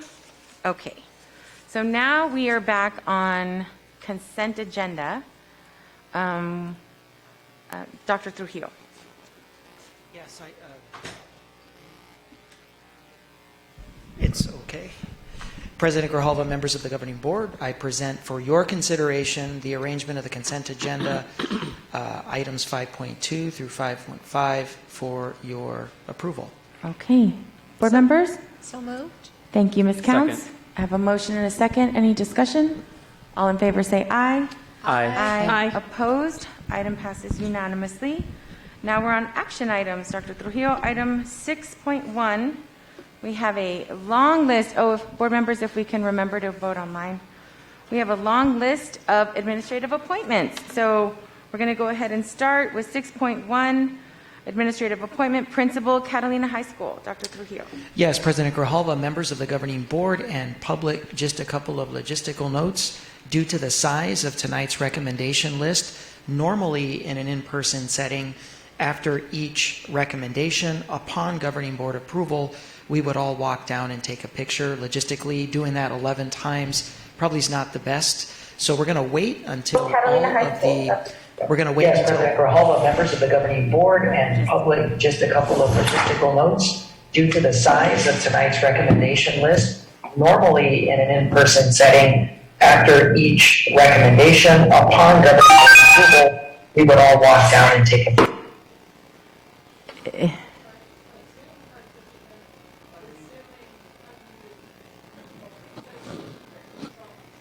Okay. Yay. As I was saying, because we have 11 recommendations, we're going to bring all 11 recommendations forward. The board will vote, of course, on each recommendation. And I would request, President Grijalva, just a brief recess for pictures with the newly appointed administrators outside in the courtyard. Okay, sounds good. So we'll go ahead and start with Principal, Catalina High School.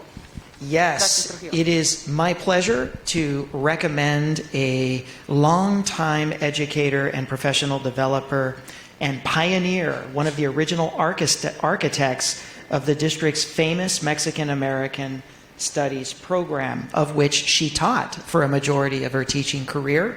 She's also one of the founding members of the district's current culturally relevant CRPDI department and some of our culturally relevant courses. Her role as a professional developer and curriculum writer in the development of those courses helped set the foundation for where we are now. For the last couple of years, she has set her sights on the next phase of her career, which has been site administration, which is something I asked her to think about several years ago. So I was very happy that she has. For the last couple of years, she has been serving as an assistant principal at Catalina High School on an interim basis, and then later taking on that role full-time. Prior to that, she stepped in for us at a crucial time at the district's alternative location, Teenage Parent Academy, TAP, where she served that campus community well. She's been thoroughly impressive throughout all phases of the interview and selection process. Tonight, we recommend Dr. Norma Gonzalez to serve as the next principal of Catalina High School. I'll move the item. I'll second. I have a motion and a second by Ms. Counts. Any discussion? Felicidades. All in favor say aye. Aye. Opposed? Item passes unanimously.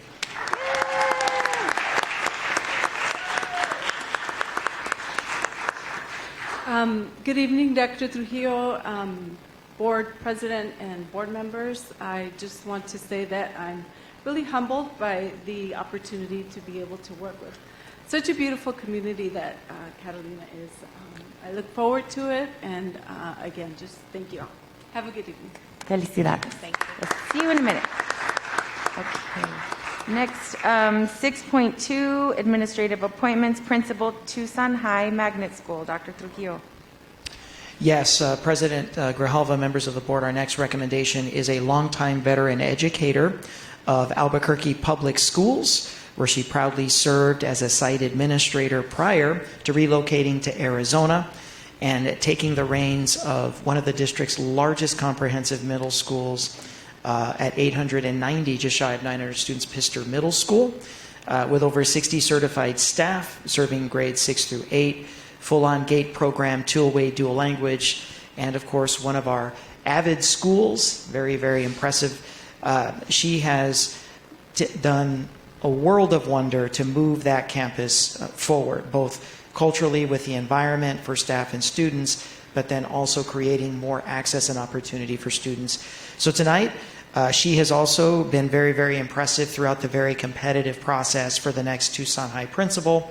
And we know that that site council interview committee was thoroughly impressed with her and her performance in the community forum. Certainly very, very impressive tonight. We recommend Elizabeth Rivera to serve as the next principal of Tucson High. Thank you.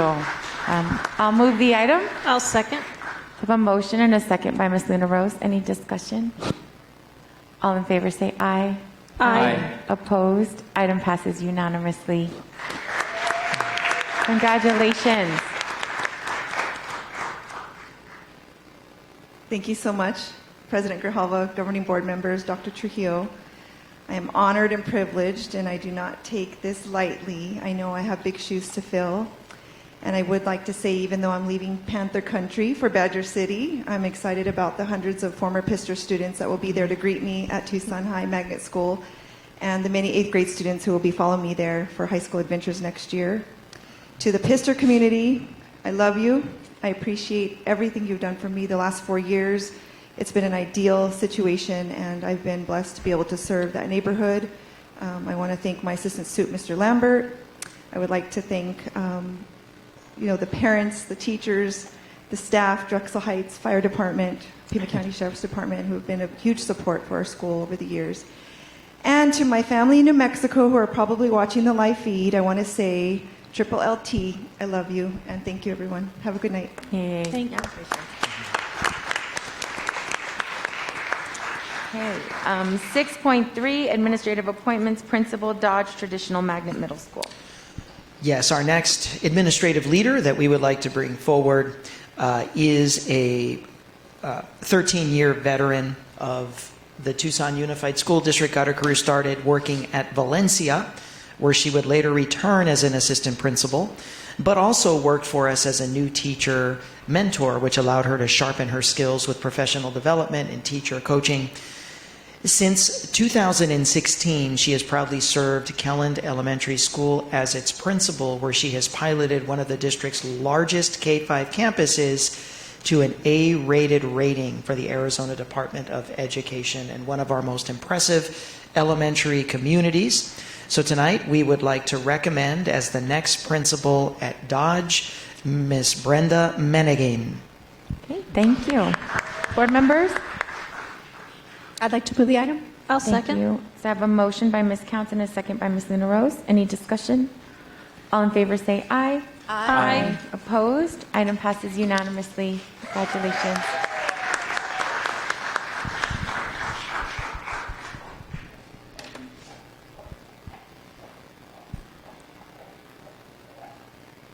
Good evening, Governing Board, Dr. Trujillo. It has been a true honor and privilege to serve my Kelland community for the last 6 years. I have the most amazing families and staff and students. It is with great pride that I move on to work with Dodge.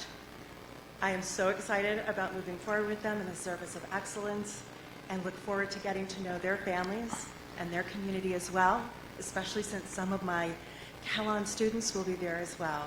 Thank you very much for the opportunity. I appreciate it. Thank you. Item 6.4, administrative appointments, Principal Borman K-8 School. Dr. Trujillo. Yes, President Grijalva, members of the governing board, our next hiring recommendation is finishing his 20th year in public education, a veteran of the Sunnyside School District. He's been proudly serving in TUSD for the last several years, since 2016 when he came into the district as the Sechrist MTSS coordinator. Since that time, he has been proudly serving as the assistant principal alongside our previous recommendation, Ms. Rivera, at Pister Middle School, one of the largest middle school campuses in TUSD. His background as an instructional coach, well-trained in cognitive coaching, and a veteran facilitator of the MTSS process. Tonight, Mr. Brian Huss is our recommendation for principal at Borman K-8. Thank you. Board members? I'll go ahead and move the item. I'll second. They have a motion and a second. Discussion? Ms. Shaw. Thank you. I mean, no disrespect to you, Mr. Huss. But we, for those that don't know, Borman is an extremely unique community. It resides on Davis Mountain Air Force Base, and it serves Davis Mountain families. I think it's imperative that the leadership at Borman have some military experience, either working with military families or being a military family themselves. Thank you. I have a motion and a second. All those in favor say aye. Aye. Aye. Opposed? Aye. Item passes 4-1. Congratulations.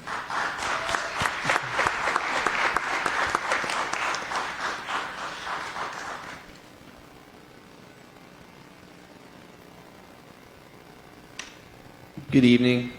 I want to graciously thank everyone involved in the hiring and interview process, TUSD School Board, Dr. Trujillo, the district leadership team, the Borman Site Council, the Borman community for allowing me the opportunity to join their team. I will work hard to carry on the positive legacy set by Mrs. Sisler. Last, much thanks to the Pister community for the last 5 years and support for my current principal and mentor, Beth Rivera. Thank you again. Go Astros. Thank you. Thank you. Item 6.5, administrative appointment, Principal Hollinger K-8. Dr. Trujillo. Yes, President Grijalva, members of the governing board, our next hiring recommendation comes to us from the Sunnyside School District, where he has been working proudly, serving the Sunnyside community as a teacher and administrator since 1999. He has a background as an elementary school and middle school teacher, as well as an academic interventionist at the elementary level. And he most recently and currently serves as the assistant principal for Gallego Intermediate Fine Arts. Mr. TJ Rodriguez was incredibly impressive throughout all phases of the Hollinger K-8 interview and selection process. And tonight, he is our recommendation to serve as the next principal in the iconic Hollinger K-8 TWDL community. Thank you. I'd like to go ahead and move the item. I'll second. I have a motion and a second by Ms. Luna Rose. Any discussion? All in favor say aye. Aye. Opposed? Item passes unanimously. Congratulations, Mr. Rodriguez.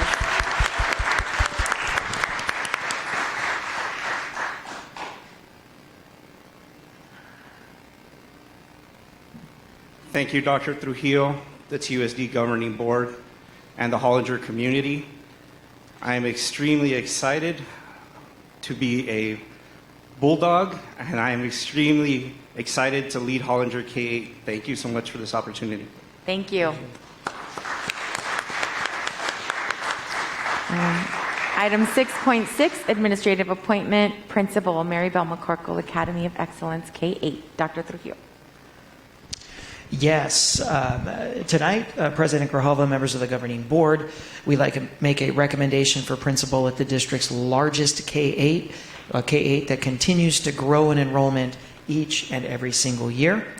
And tonight, our recommendation is the former assistant principal at Erickson Elementary, where she proudly served, and also the former principal of Kelland before transitioning over as the assistant principal at McCorkle Academy, where she has been serving since 2016 and has taken the reins as the interim principal.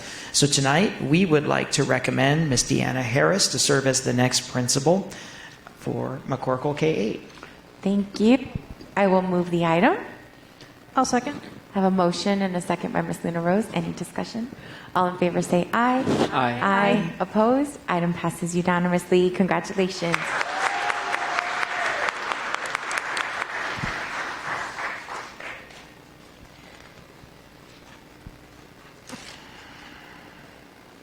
President Grijalva, Dr. Trujillo, governing board members, legal counsel, thank you so much for this honor. I would like to thank McCorkle Academy and their community, my staff, the teachers, the students, and our families for having faith in me to continue our work. And I'm so excited to start our journey together in the future. So thank you so much, and go Mustangs. Yay. Congratulations. Thank you. Item 6.7, administrative appointment, Principal Miles Early Learning Center, K-8. President Grijalva, members of the governing board, Miles Early Learning Center K-8 is one of the most beautifully unique campuses in all of TUSD, and I would dare say the nation.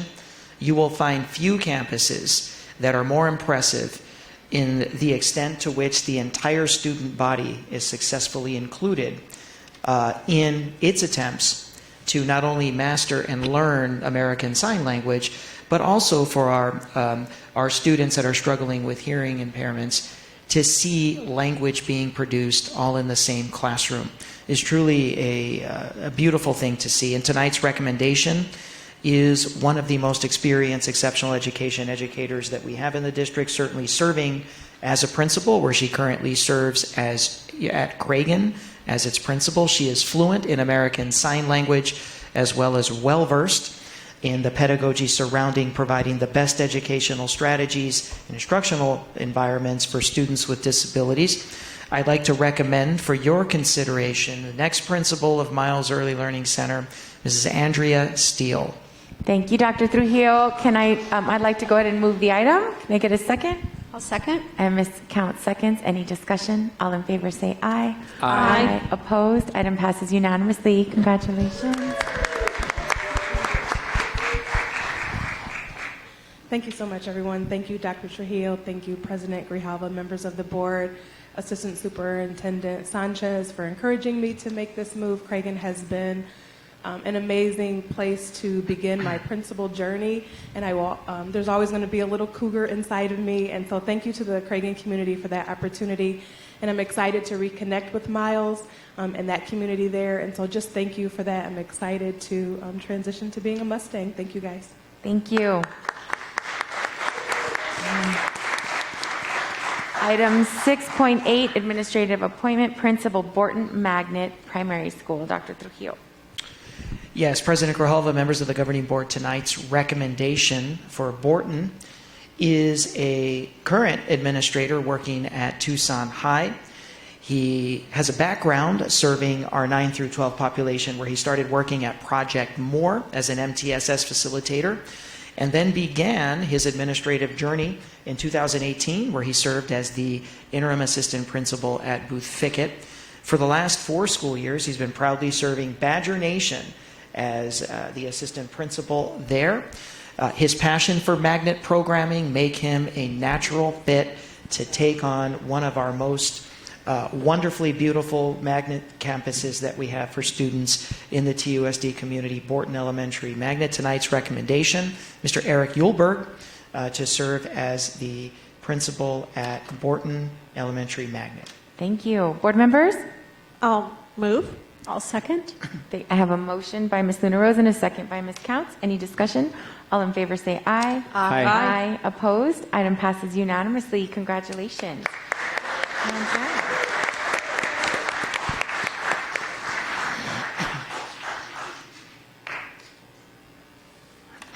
Dr. Trujillo, President Grijalva, members of the board, for this amazing opportunity. TUSD has truly blessed me with many opportunities, and I do look forward to rolling my sleeves up and getting to work for the Borton community. Thank you all. Thank you. Dr. Trujillo, item 6.9, administrative appointment, Fruchtendler Elementary School. Yes, item 6.9. Though tonight's recommendation for Fruchtendler is charged with filling some ginormous leadership shoes from Ms. Anderson, he has every bit of our confidence that he will be able to do so and establish his own unique legacy at Firebird Nation. Tonight's recommendation currently serves the Roberts Naylor community proudly. His background in numeracy and math make him the perfect fit to take over an elementary school and to continue its excellence in those areas. He has proudly served the TUSD community since 2018, but prior to that, he did serve with the Sunnyside School District, where he did his administrative internship work. Tonight, we proudly recommend Mr. Tim Erickson to serve as the next principal of Fruit Tendler Elementary. Thank you. Board members? So moved. Item. Wait, go ahead. Oh, we had a battle. It was going to be Robbie moved. Robbie, yeah. I'll second. Thank you. I have a motion by Dr. Ravi and a second by Ms. Counts. Any discussion? All in favor say aye. Aye. Opposed? Item passes unanimously. Congratulations.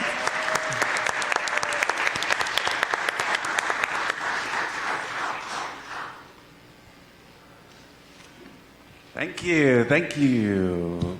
President Grijalva, esteemed board members, Dr. Trujillo, legal counsel, thank you so much. I'm incredibly grateful for this opportunity to become a Fruit Tendler Firebird. I appreciate it. I wanted to give a shout out, thank you to the Roberts Naylor community for the past 4 years. It has been amazing. Thank you, Bernadette. And now I'm just very excited to begin my journey with the Fruit Tendler family. So thank you very much. Thank you. Congratulations. Now we're on 6.10, administrative appointments, Principal Robison Elementary School. Dr. Trujillo. President Grijalva, board members, tonight's hiring recommendation for Robison has been proudly serving the district since 1994. Some longtime TUSD veterans will recognize the name Carson Middle School because that's where she began her teaching career back in 1994, teaching science to 6th and 7th graders. Though her journey began at Carson, the journey has taken her to Valencia Middle School, where she's currently serving as the assistant principal, where she has proudly served since 2018. Along the way, she has proudly served the district as a counselor, magnet coordinator, elementary school counselor, summer school coordinator, and a learning support coordinator, an early version of the current curriculum service provider. We believe that the wealth of roles, responsibilities, and leadership duties that she's carried out throughout her career make her the perfect choice to lead the Robison community as its next principal. Governing board members, we recommend Sean S. Blair Loan as the next principal of Robison Elementary. Thank you. Board members? I'll move. I'll second. Thank you. I had a motion by Ms. Luna Rose and a second by Ms. Counts. Any discussion? All in favor say aye. Aye. Opposed? Item passes unanimously. Congratulations.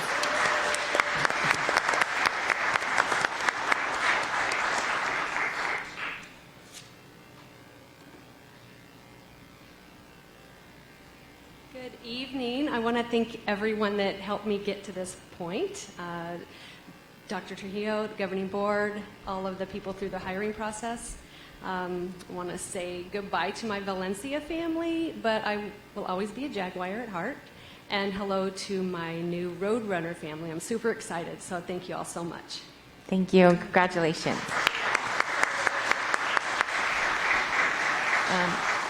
Now we're on item 611, administrative appointments, Principal White Elementary School. Dr. Trujillo. Yes, President Grijalva, members of the governing board, tonight's recommendation for the principalship at Johnny White began her teaching career in the Vale School District back in 2004, where she served Vale proudly as a teacher and its first director for Director of Vale Blended Learning, getting blended learning off the ground over in Vale. But since 2015, she has been the proud principal of Arizona State Schools for the Deaf and the Blind. Her passion, advocacy, and experience serving the ex-ed community make her the perfect choice to assume a principalship at TUSD, the proud home of not only one of Southern Arizona's largest ex-ed populations, but one of the largest ex-ed populations in the entire state, just shy of 7,000 beautifully wonderful students. So tonight, we would like to recommend as the next principal of Johnny White, Mrs. Kelly Creasy. Thank you. Board members? So moved. I'll second. Ms. Counts moved the item. Ms. Luna Rose seconds. Any discussion? All in favor say aye. Aye. Opposed? Item passes unanimously. Congratulations.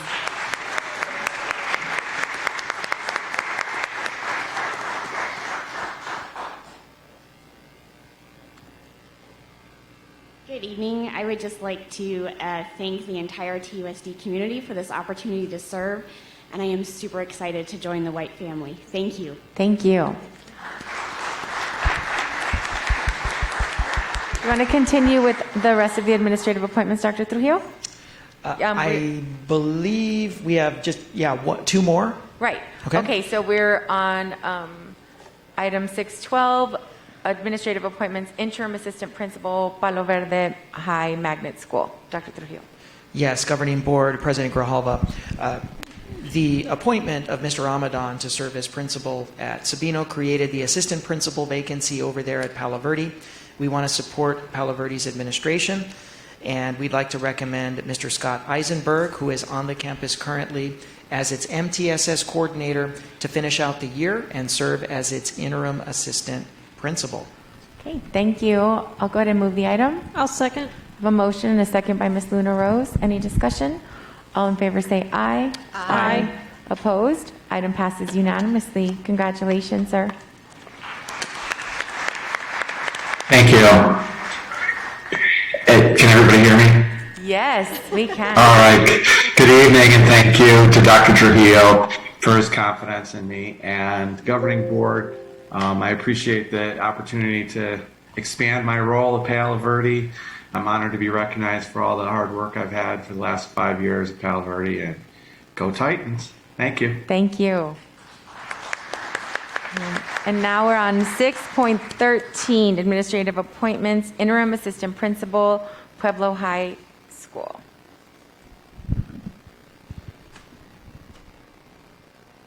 Yes, President Grijalva, members of the governing board, tonight's recommendation is no stranger to TUSD. She is a longtime proud educator, AP History to be exact, at University High School, where she proudly served for a decade from 2011 to 2021.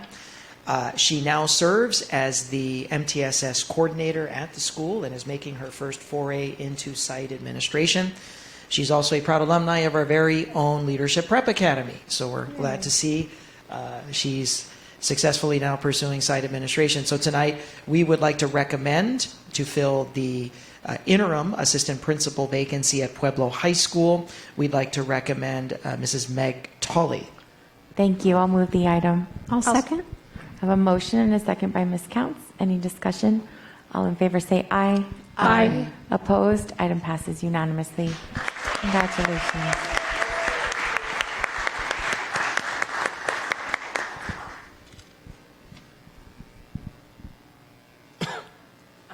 Thank you, President Grijalva, board members, Dr. Trujillo. I'm very honored and grateful for this opportunity to serve the Pueblo community. However, I know that none of us welcomed the vacancy for this position that was held by David Montano. Mr. Montano is irreplaceable. He was an incredible leader, mentor, and friend to so many of us in TUSD, including me when I started out 12 years ago as a long-term sub at Rincon High School. His kindness and generosity was widely admired, and I can only hope to honor his legacy in TUSD by living by his example and following his philosophy: to assume positive intent, to seek to understand and then to be understood, and to always give it a second chance. I would also, on a personal note, like to thank some people who helped me on my journey to administration: my mentors, Amy Sislak, Dr. Connie Cam, Mr. Mark Alvarez, and also my family, my parents, Mike and Chris Tully, who are both veterans of TUSD, my in-laws who are watching in Virginia, my husband Clinton, who has waited here patiently for 2 hours, and our 16-month-old son, Joey. I am looking forward to meeting the Warrior community bright and early tomorrow morning. Yay, congratulations. So, I think it's a little dark outside. Do you want to try to take a picture in here, or do you want to go out? Okay, we'll see you in a minute. So at this time, we're going to take a little break and take a picture and congratulate you all in person. Thanks.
first talked in like 3 years. I know. How are you doing?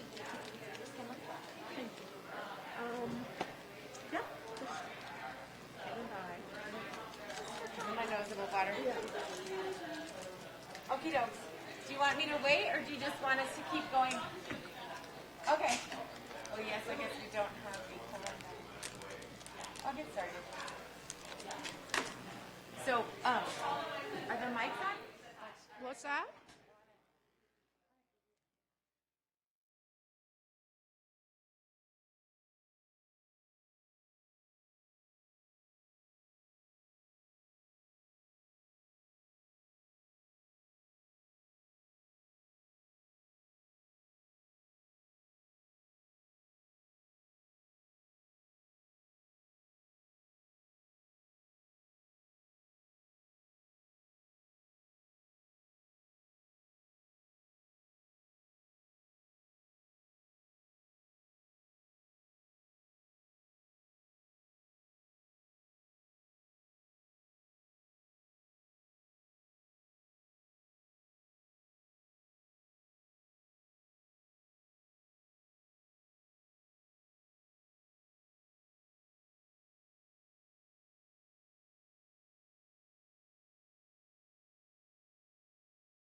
Quick picture with our new appointees. It's the first time we've been able to do that in 2.5 years, a little longer than that. So it was really good to do, and congratulations to all of the new administrators.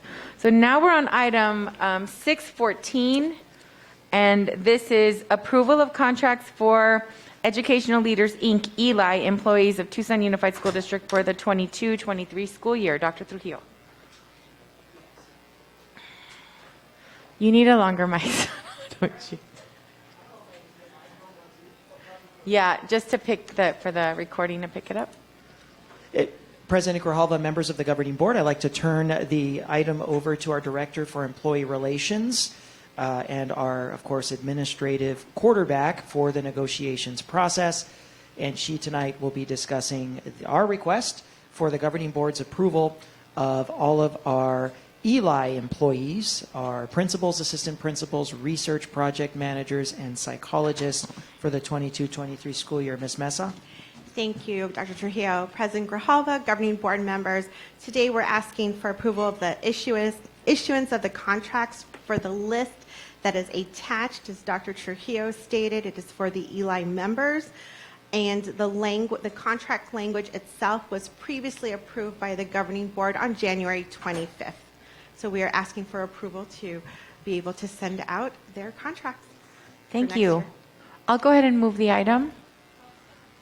And Ms. Luna Rose seconds. Any discussion? Or okay, all in favor say aye. Aye. Aye. Opposed? Item passes unanimously. Thank you. Thank you. So now we are on item, study action item 7.1, Tucson Unified School District COVID-19 Readiness and Response District Update, March 22nd through April 12th. Dr. Trujillo.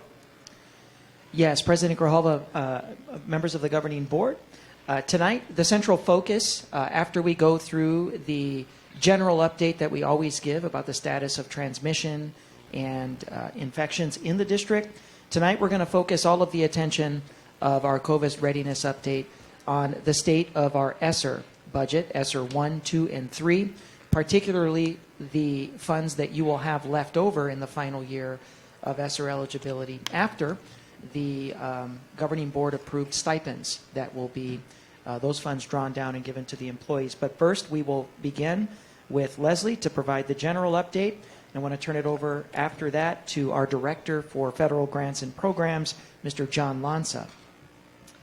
Great. Thank you, Dr. Trujillo. Good evening, President Grijalva, Board Clerk Luna Rose, Governing Board, Dr. Trujillo, Mr. Ross, and staff. So tonight will be fairly quick. We're going to go through quickly what the reporting is looking like based on pool testing. We'll look at the CDC and Pima County updates. It's actually as of 4/7. Sorry, I forgot to change my slide. And then Mr. Lanza will take over. So Jean, next slide. So as we talked about, our pool testing has been going well. We still continue to have quite a few people and over almost 600 pools every week. The numbers of positive pools have continued to go down. Last week we only had 7 positive pools throughout the entire district. We are still testing in over 100 locations. As of March 28th, just a reminder, we did remove the required weekly testing for unvaccinated employees, as well as masks became a recommended item or optional. So signage throughout the district has changed for that. And our district prevalence rate has continued to decrease, and as of last Friday, it was at 0.15%. Next slide.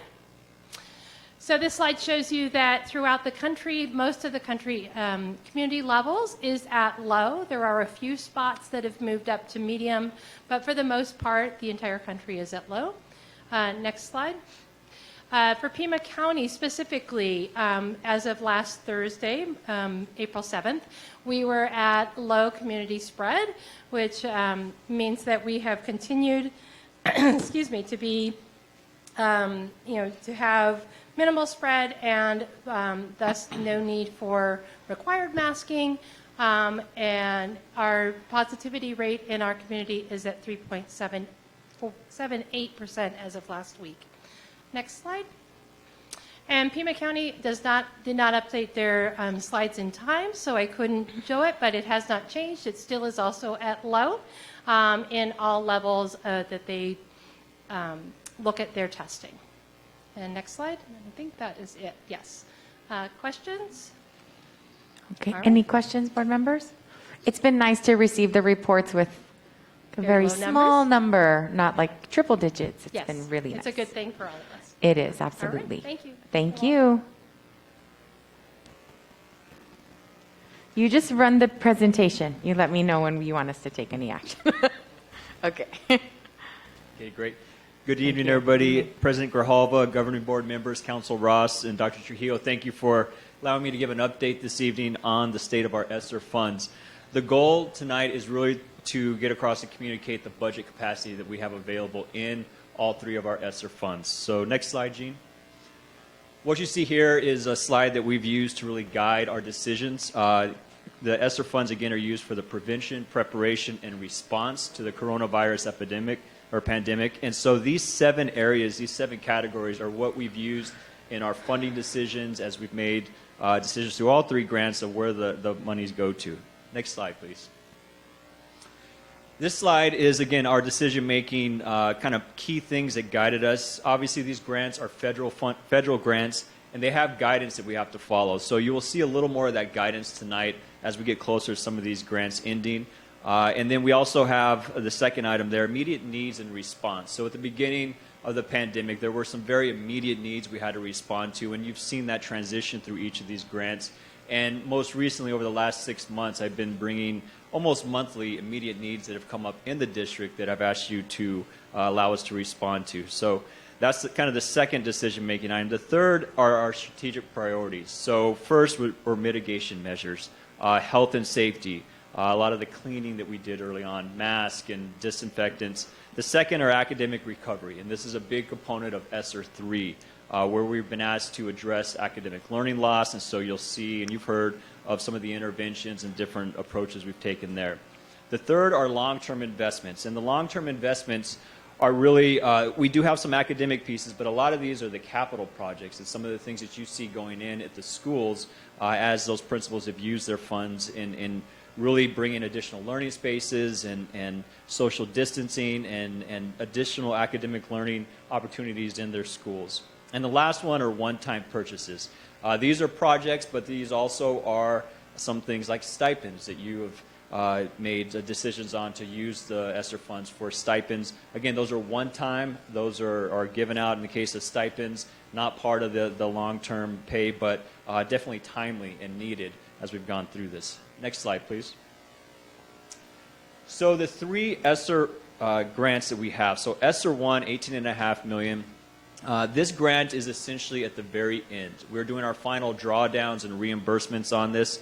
I will point out with ESSER 1, the second bullet there, final allocations decided. So September 30th of last year, that's when we kind of we had to make our last decisions of what we are putting into the grant application. And that is going to end in September 2022. So for all intents and purposes, ESSER 1, we've drawn down fully on that. Those have been needs that we've hit and really met since 2020.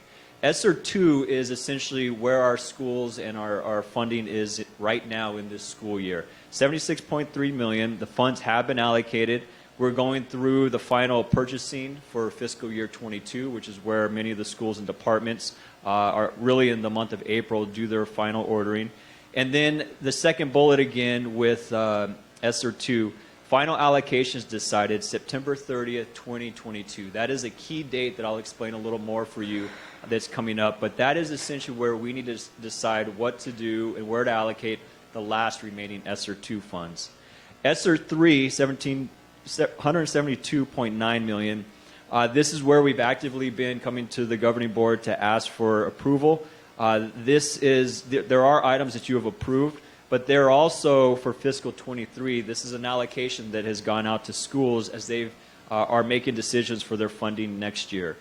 I will also point out with ESSER 3, and I started there, that there's a 20% requirement that we use that for academic loss. So that is $34.5 million. And that is something that we have been tracking. So if you remember, we've asked schools to use their ESSER funds in 5 areas: academic intervention, that includes RTI classes, CSPs, counselors, social workers.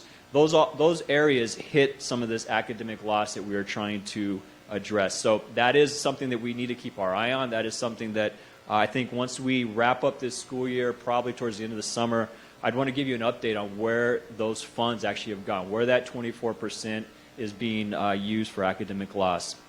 And then finally, for ESSER 3, that last bullet, the final allocations need to be decided by September 30th, 2023. And again, that's a key date that I'll explain a little bit further in the presentation. Next slide, please. So this is a key piece of information here. We're going to spend some time kind of breaking down this slide. This will give you kind of a broad overview of where our ESSER funds have been spent and what the landscape is looking like going forward from here. So on the left-hand side, this is spending as of April 5th, 2022, and this is for all 3 grants. So if you work across from the left column to the right, left column has the departments and the sites and where that spending fell. But as you go across, you have ESSER 1, ESSER 2, ESSER 3, the totals at the bottom of what we've spent. And then the total summary of where our spending is at, $104,335,751 have been spent.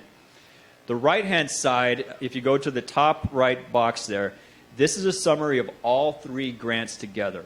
And so I want to make sure that we understand, like right now, just to get a clear picture, all the grant funds, we're putting them into one sum total so that you can see what's left overall. Keep in mind really where we're at, that leftover amount is going to be ESSER 2 and ESSER 3. ESSER 1 pretty much has been spent at this point. So if we look at the top there, we have $267,879,953. We've spent $104 million of that. We have $163,544,202 left. Highlighted in yellow there, we have approved and allocated but uncommitted amounts. These are amounts that we have approved to be spent that we have not drawn down on yet. So a good example would be allocations to schools. Each school received $350,000 this year. And so schools, all 88 schools are at different points of where their spending is at. And so we do have some money that has not been fully allocated from schools, but you also see that there are areas like our vaccine stipends. We set a dollar amount, we allocated it, not knowing exactly what that end result was going to be. So that would be an example of uncommitted. The balance that we have remaining when we take out the uncommitted amounts is $132,056,273. That is kind of our starting point for the next slide, but I will point out below in the bottom right-hand box there, these are examples of approved and allocated but not yet committed. In the first one you see there, vaccine stipends, that's the great example. We put a dollar amount out there. We haven't drawn down or paid out stipends for all of that yet. Any of these items there do change really day to day. So if someone were to put in for a vaccine stipend tomorrow, that dollar amount would go down.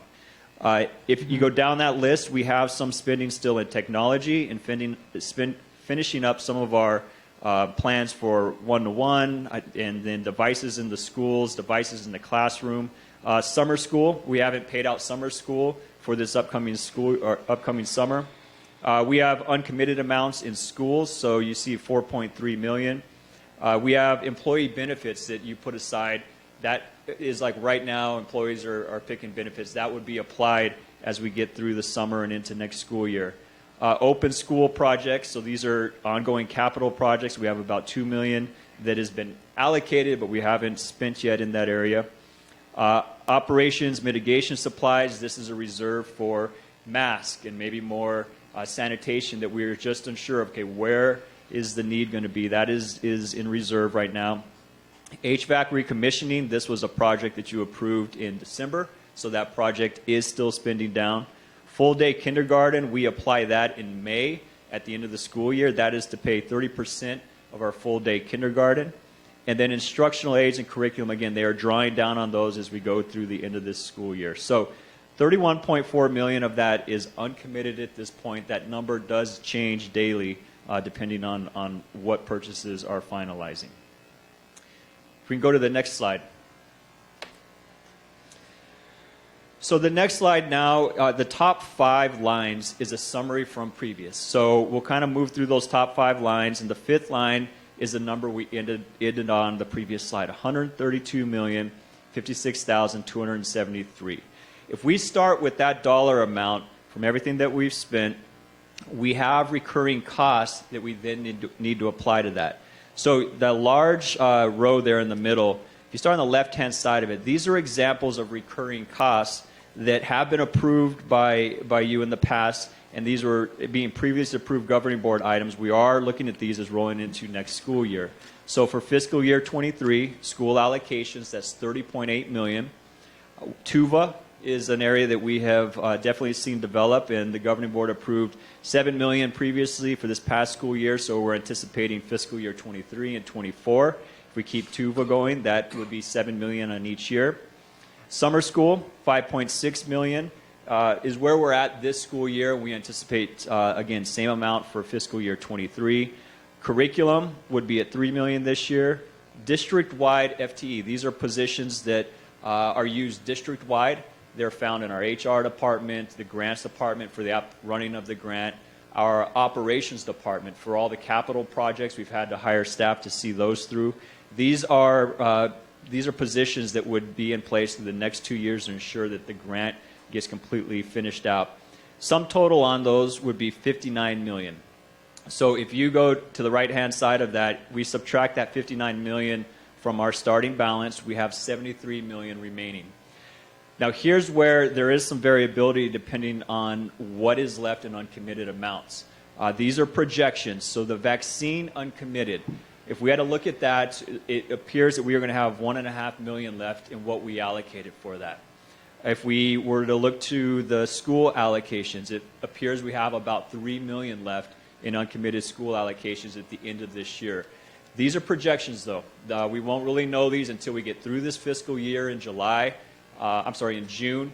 And in July, August, I want to be able to come back and give you an actual dollar amount once we know where all those funds landed.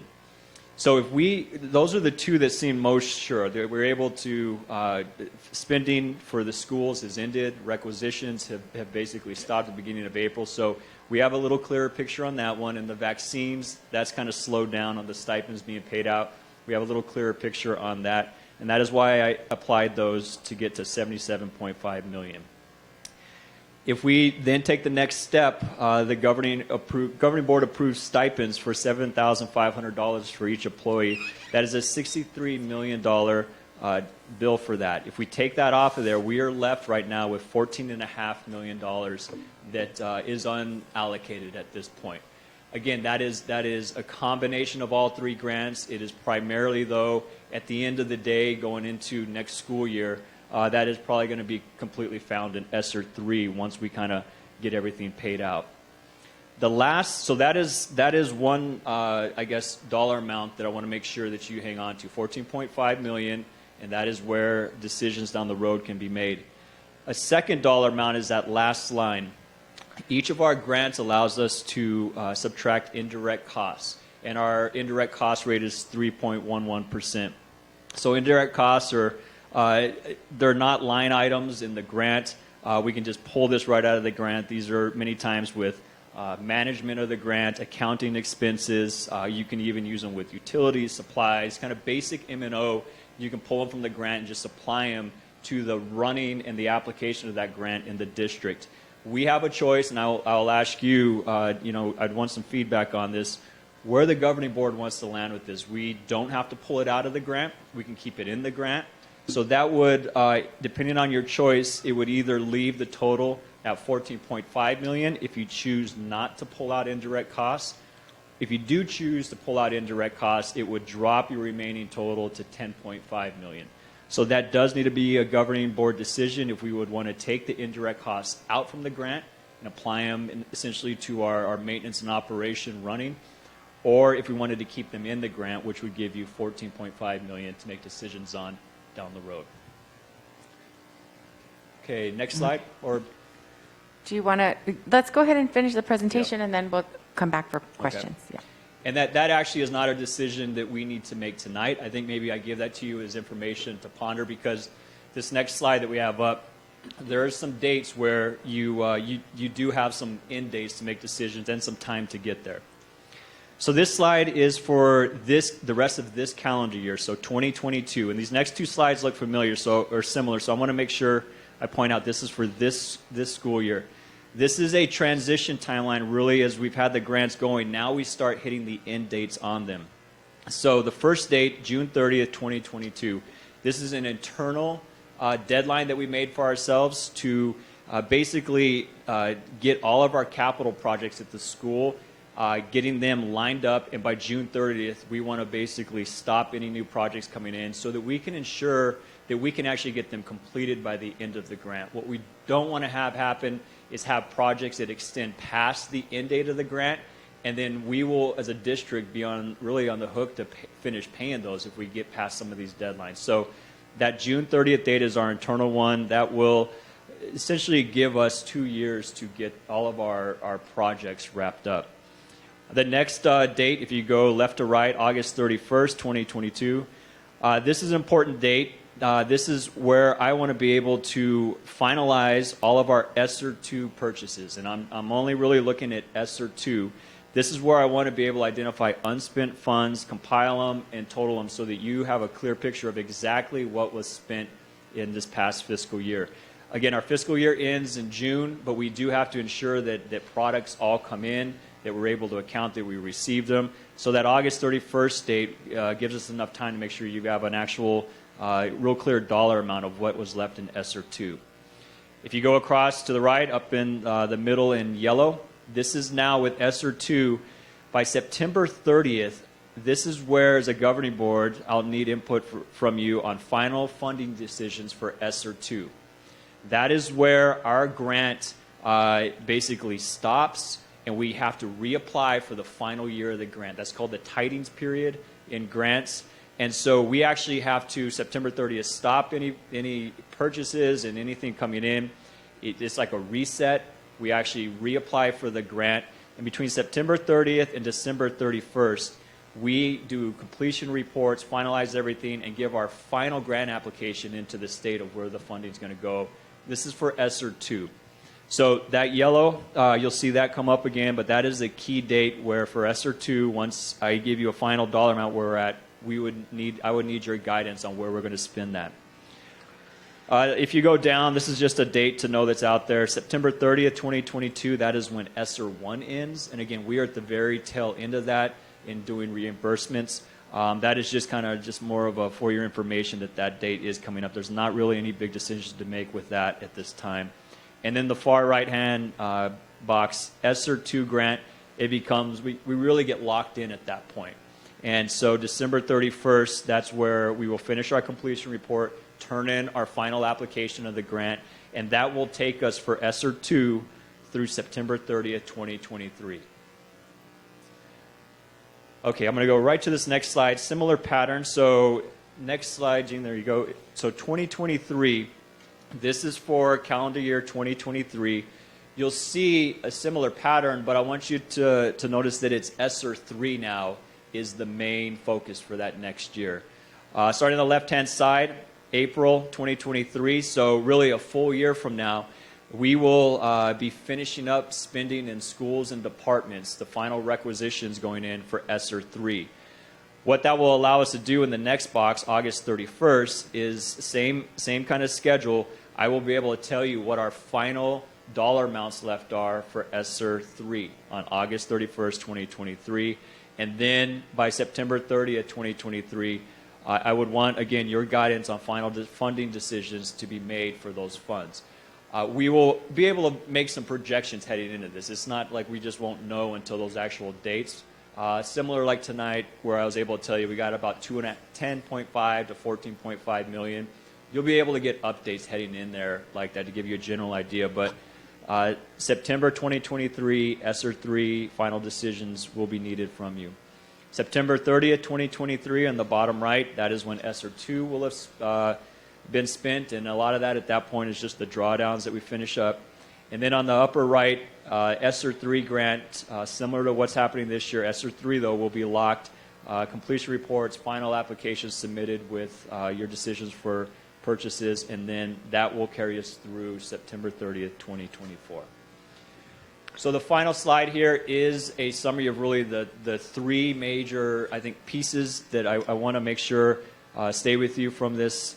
First, the remaining ESSER balances, the projections right now, 10.5 to 14.5 million is what we are able to say right now is available for decisions.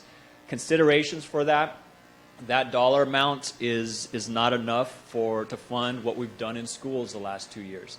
We've been able to give schools $350,000 a year. We've been able to allow principals to make decisions that are specific to their school, and have really done some amazing things in their schools. That even if it's 14.5 million, that is even less than half of what we would need to make school allocations in fiscal year 24. So there's that reality that's there. Also, the other reality is that we have staff in place. We have over 200 active staff positions at the end of this year. Principals are looking to hire additional for next year. We do have plans for transition of some of this staff through some of our other funding sources when we hit the end of ESSER, but the reality is there are staffing positions out there that we are going to have to transition into other roles. So that, again, $14.5 million could fund some of them through that last full year, but it really could not fund the full set. Okay. And then the bottom two boxes, ESSER 2, that date where I would need to get guidance from you, September 30th of this year, and then ESSER 3 is September 30th of 2023. And that is the end of the information I had to share with you, so I think I'll open it up to questions at this point. Thank you. Dr. Ravi. Great. Thank you, Mr. Lanza, for this presentation and great choice on colors today. Questions about the indirect costs on, I believe, slide 6. Okay. To make sure I understand, what we're dealing with here. So first of all, just the amount. Is 3% of what? Because 3% of 268 is 8 million or something, not 4.5 million. So what is the 3% of? That's 3% of the ESSER 3 allocation. But just the ESSER 3 only. So Just ESSER 2 and ESSER ESSER 1, there isn't any indirect costs that we've pulled from that. We didn't take any for Okay. ESSER 1 and ESSER 2. ESSER 3 is the one that's still open for those decisions. Okay, so that 4.5 is the max we can do, 3.1%. Correct. Yeah. And then, so what was the decision? So I see the direct wide FTEs. You spoke to that about some of the finance or HR and other positions. So usually when I think of indirect costs, I think of a lot of those kind of positions would be from the indirect costs, and that's where we would go. But we separated that out, from that. We did, correct. Okay. What was the decision point on that, as opposed to just wrapping it into indirect costs? Well, at that point, we had not decided if we were going to take indirect or not. It was early on in the process. Some of these decisions with the staffing, they were kind of staged. First were some of the grant coordinators to make sure this grant actually could be managed. Most recently, we've added some of the operations managers as these capital projects have grown. So it's really been in stages that we've added these positions. It was when we first got this grant, back in 2021, it wasn't real clear exactly all the pieces that were needed. So that's some of the decision. And are there any parameters on the $4.5 million if we decide to go that high on indirect? Has to be used within a certain amount of time? Has that to be used by 2023 or 2024, excuse me, as well, or is that just kind of going to M&O? I would need to check on that question. That's a good question on exactly where the timeline works. Or we can defer some of our M&O costs to this indirect, right? So that kind of shores up our M&O carry forward then as well. Not specific with the carry forward, but it basically does hit M&O cost, and so that's where it typically lives. And all of our grants, titles, Title II, there are pieces like this that we pull out that do go to hit some of those basic management costs that occur. So maybe just one way, Dr. Trujillo, to maybe use or extend some of the positions that we have in ESSER even further beyond 2024. If we had more carry forward from M&O, if this defers some of the M&O costs, and we have more M&O carry forward, then I can then extend some of the counselors and MTSS coordinators and all these other positions that we funded through ESSER past the deadline for ESSER usage. That might be a way to use the money more effectively and have it last longer. Board members, any other questions? Okay, well, thank you for the presentation. You're welcome. And so, Dr. Trujillo, this is an action item?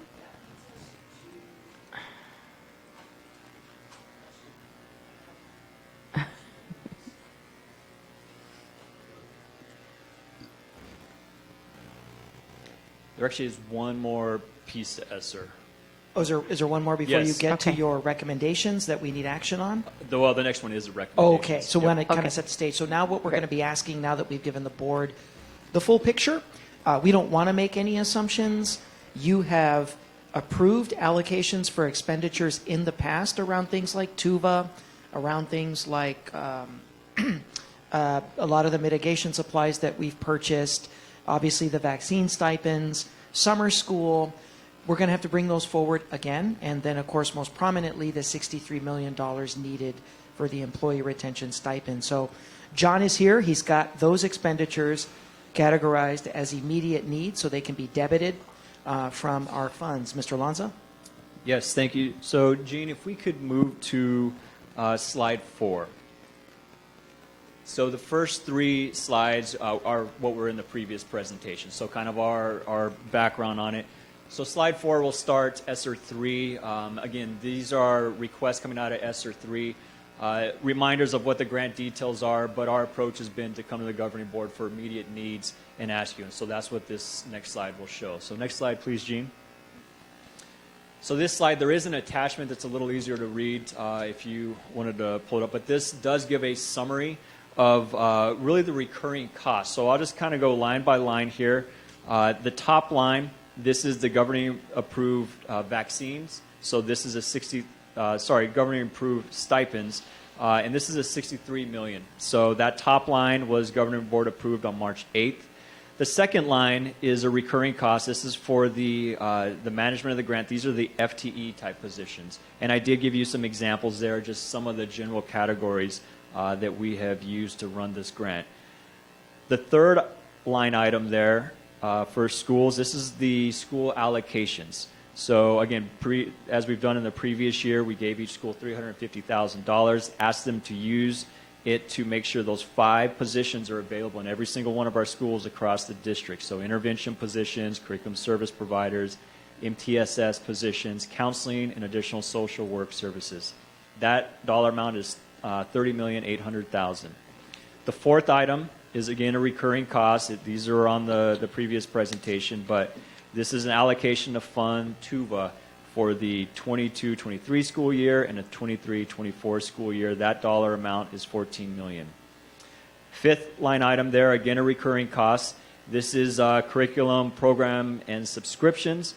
These are supplemental platforms, online platforms, and interventions that we have been using through the pandemic. That dollar amount for next year is $3 million. The next line item, so we're in line item 6. This again is a recurring cost for summer school. So this is asking for you to allocate funds for summer school during June, July 2023. So the next year, that is $5.6 million. Seventh item there is a new item. So this one I will point out, the bottom 2 are not recurring costs, and they are not items that you have approved like the stipends. That second to last line there is for virtual online tutoring. This is services provide trained tutors 24/7 around the clock for 5th through 12th grade. They do provide multiple languages. There are multiple vendors that provide this sort of tutoring service. Now, and the reason why this one is here is because we have had challenges providing enough tutoring for students after school, whether that's staff available, being able to get those in place. So that is a request for $1 million to provide online tutoring for next year, available to all of our students from 5th through 12th grade. And the last line item there is curriculum and instruction. This is a request to continue to fund through ESSER funds the work that we've started with Character Strong. So this is our social emotional learning curriculum that we started working with this year. This is in all of our schools. And we're asking for your approval to fund a second year working with Curriculum Strong to provide training for our teachers, administrators, and specifically some work that they're doing with the MTSS department. So that is a summary of the immediate needs that we have and that we are asking for approval of tonight. Go to the next slide. This is a summary, and this is a bit of a repeat. You've seen far more detail than this already, but if that amount were approved tonight, ESSER 3 approved total would be $164 million. That leaves $8.8 million. Again, more detail was on the previous presentation to really show you where that was at. I will point out the 2 new items that we are asking tonight is the online tutoring for $1 million and the Character Strong curriculum for $189,000. Thank you. So the human resources positions, some of them that are there listed in 5.6, that's to manage the ESSER grant? Not all of these positions, because we have like curriculum service providers. The reason why I ask is because some of the like HR, those are positions that are usually funded through indirect. And so I'm wondering if the reason why we didn't pull indirect from some of those other grants is because we absorbed the positions in direct funding from the grants. Well, so these positions, like I said, have kind of been staged out and added in. HR in particular, this one came up with all of our new hiring that we had and just the need to be able to process that. You're correct, those were not pulled out from indirect early on. We were kind of absorbing the very beginnings, but with ESSER 1, we didn't really hire positions with that one. ESSER 2, with that grant, we did start to hire, and this was heading into, I guess, the beginning of this school year. And so this really became, HR in particular, became a need in the fall when we were hiring those 200 plus employees with ESSER, and I think we had over 400 positions that we were posting. So it really was kind of building up a need as we got closer to our current reality right now. Yeah. Okay, I was just wondering because a lot of, we've I've managed a program that we had a lot of grants, and a lot of the indirect costs are like rent and those kind of things, except for the grants that don't allow a lot of indirect, then you build that into the program. And so that's sort of what it looked like here. And the other thing, Dr. Trujillo, I'm wondering, as far as commitment to TUVA, I don't feel comfortable moving forward with the 23-24 school year and allocating that until we know if this is it's going to continue to be as popular. It could be. I mean, it is a resource that we don't have any other districts or other schools offering in the same way that we offer this virtual academy. And so it is one of the things that I think we learned how to do pretty well during COVID. And so I'm not opposed to keeping it around. I just feel like it has to be something that funds itself.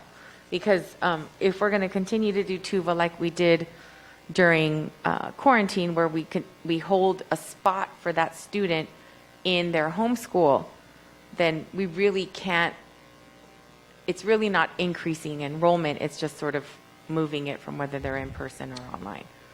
Yeah, thank you, Board President Grijalva, for bringing up TUVA. That was going to be one of my three main closing points, that it's the administration's expectation beyond the 23-24 school year that in order for us to bring forward TUVA again, it's got to be self-funded, meaning the students that are in it generate the necessary funding to staff it.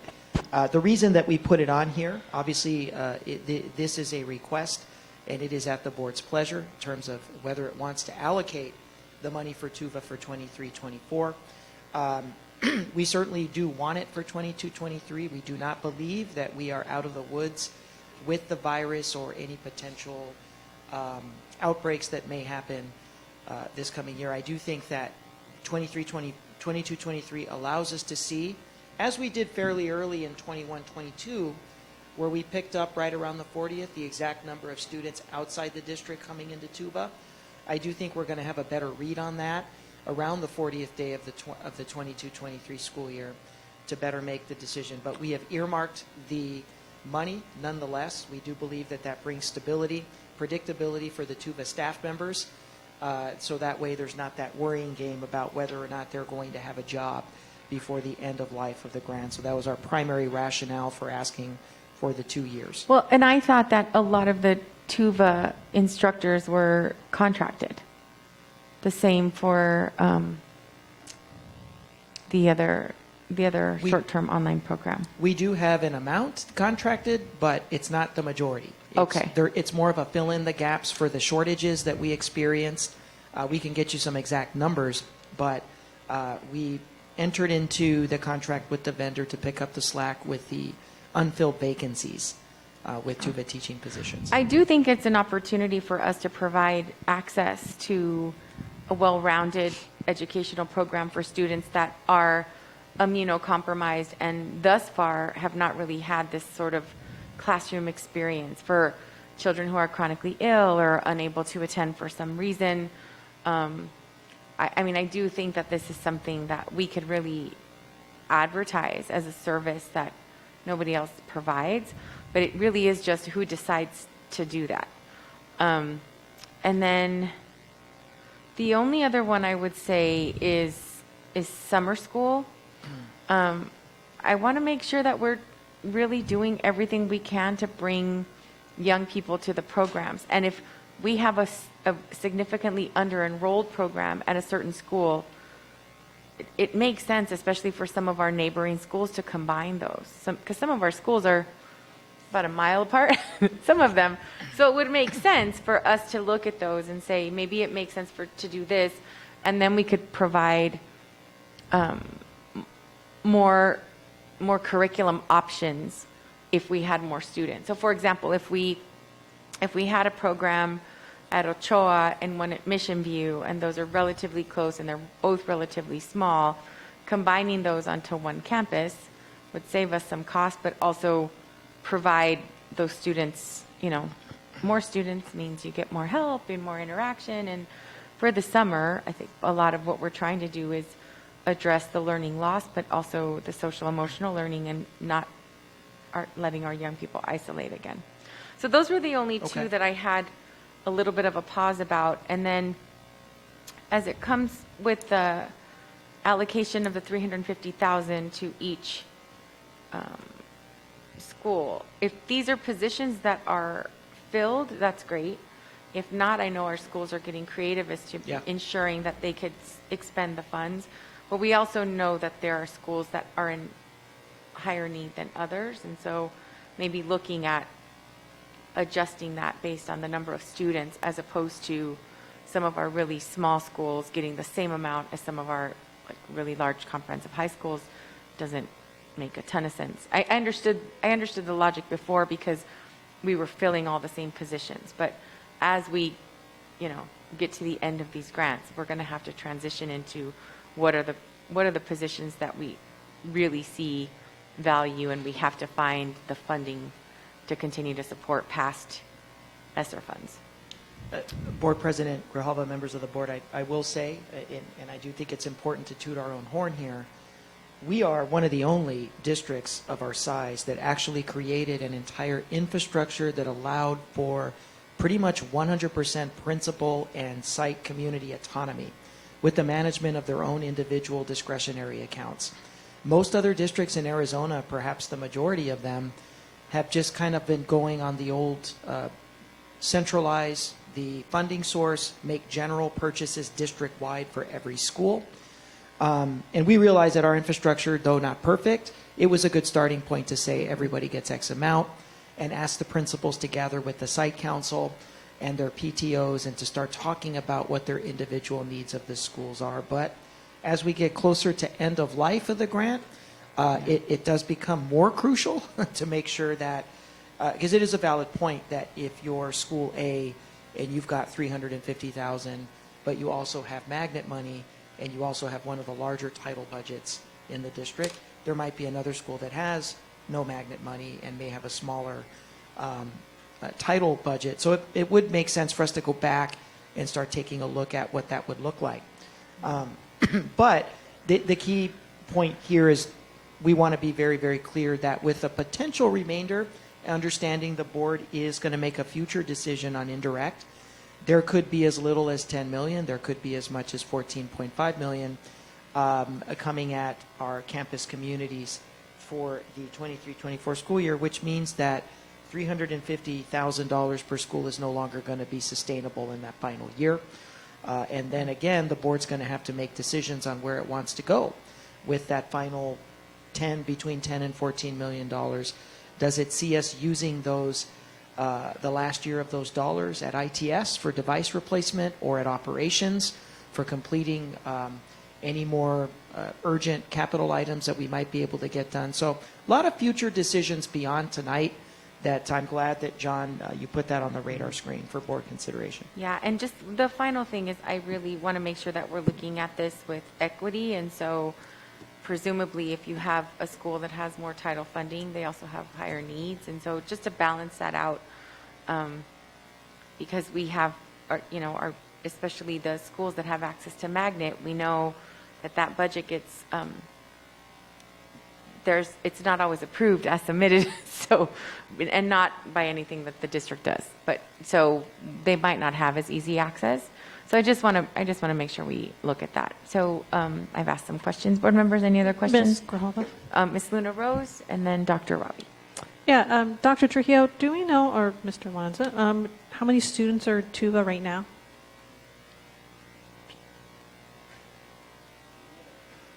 I think it was 2,500. I don't think we have a right off the top of our head TUVA enrollment account, but we'll definitely get one to the board. Okay, because I do share Ms. Grijalva's concern about the 23-24 school year. And so even if we didn't approve the $14 million, I'd be comfortable doing something that's half of that for the next year and then seeing where we are for the following year. That's why I wanted to know how many students we have enrolled currently. I see Mr. Sanchez, who's our administrative point person. come on in, and if you can give us an accurate, I don't want to throw out the 2,200 because it's after Omicron. I don't know if we're still there. Good evening, President Grijalva, board members, Dr. Trujillo. Yes, so at this current date and time, going into the fourth quarter, we really have been pretty stagnant with our enrollment of about 2,000 students. And so we've maintained that throughout the year, as you know, through our presentations, and that number has remained stagnant throughout the rest of the year. We anticipate that going into next year as well. Okay. And President Grijalva, to answer your question about staffing for next year with contractors, it is our goal to make sure that we are fully staffed, that we're not utilizing contractors for next year as well. Oh, good. Okay, thank you. Dr. Ravi. Thank you, President Grijalva. So a couple of things. On the Tuva Summer School, I really appreciate bringing up that conversation. I'm surprised that the numbers have been holding steady after Omicron, so it's really interesting to see what the demand is for the virtual academy, and I'm curious to see what that's going to look like next year. And you probably don't have this information, but I'd be curious to see whether the enrollment into Tuva next year is similar to the enrollment into normal district classes, the in-person classes next year as well, and whether they're matching to see whether we might be able to keep around 2,000 students. And from hearing from my other board members, whether we hold that allocation for now. Summer school is an issue. I'm really curious to see whether summer school enrollment is going to be now that a lot of camps and summer programs and other things are open this summer that weren't open last summer.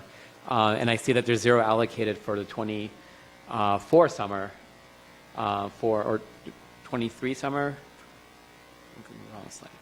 Well, fiscal year 24, which would be going into the 24 summers. We're allocating the $5.6 million for the next year's summer, and then whether there's a demand for the 24 summer as well. And if that demand goes down, whether some of that could be reallocated or whether we should hold on some allocations. So that might be a good conversation, whether we want to just approve it and reallocate or whether to just hold on some allocations to see what the demand is for Tuva and for summer school moving forward so we can continue those programs. And then, Mr. Lance, I want to question, I was a little confused on, so this is the March 8th, 2022. That's really meant to be today, right? On this slide is what we're approving today, or has it already been approved and we have nothing else to approve today? Correct. So this is just making it formal and actually part of a request. You did approve that on March 8th during that governing board meeting. And then the previous slide, almost everything on here is on the financial summary for the three ESSERs on the other presentation, except for the last two items, the $1 million and the $189,000. Are those the only new items compared to what was on the previous one? Those are new items. Those are not, and I try to designate with the recurring costs or governing approved, but you are correct. The last two items are new. They were not factored into the overall summary earlier. Great. Okay, so then we're approving, so this has already been approved, so we're just formalizing the approval today of everything that we've approved before, minus the two items? Minus the two items, yes. Okay. And then my only feedback then is just, try to maximize indirect. So it looks like this is, and then the amount on the next slide, going back to the slide 6 on this presentation, the $8.9 million here is, there's the leftover of 10 to 14 includes some of ESSER 2 then? Is that we get the 10 to 14 amount? You are correct. And it's also some of the uncommitted amounts, that dollar amount, if those are not used, it gets added. So add it back to this. Okay. You're not going to be able to track this number back to the previous because of that variability of the uncommitted. So there's still some ESSER 2 amount that we can take indirect money from what's left with the leftover ESSER 2, or is that gone now? Because you said there's still some ESSER 2 left to be allocated. There is. It's not necessarily indirect. I can look at what that amount would be. We really didn't, in our application, we didn't put in for indirect with ESSER 2. We do have that option with ESSER 3, but I can look into that specific question for you. And if we can now do it or retroactively or whether it's too late. My feedback would be to maximize the indirect. That gives us more freedom to use that funding for what we want to use when we want to use it. Okay. If I understand how the indirect specifications and needs and requirements are. Correct, and that's where that August 31st date where I'm able to tell you exactly what we have left from ESSER 2, that would be the information you would need to make a decision. Is there enough to take indirect or not with ESSER 2? Somebody to move the item unless there's comments. Well, Ms. Shaw. Oh, okay. Thank you. And thank you, Mr. Alonso, for the presentation. I have a couple of questions.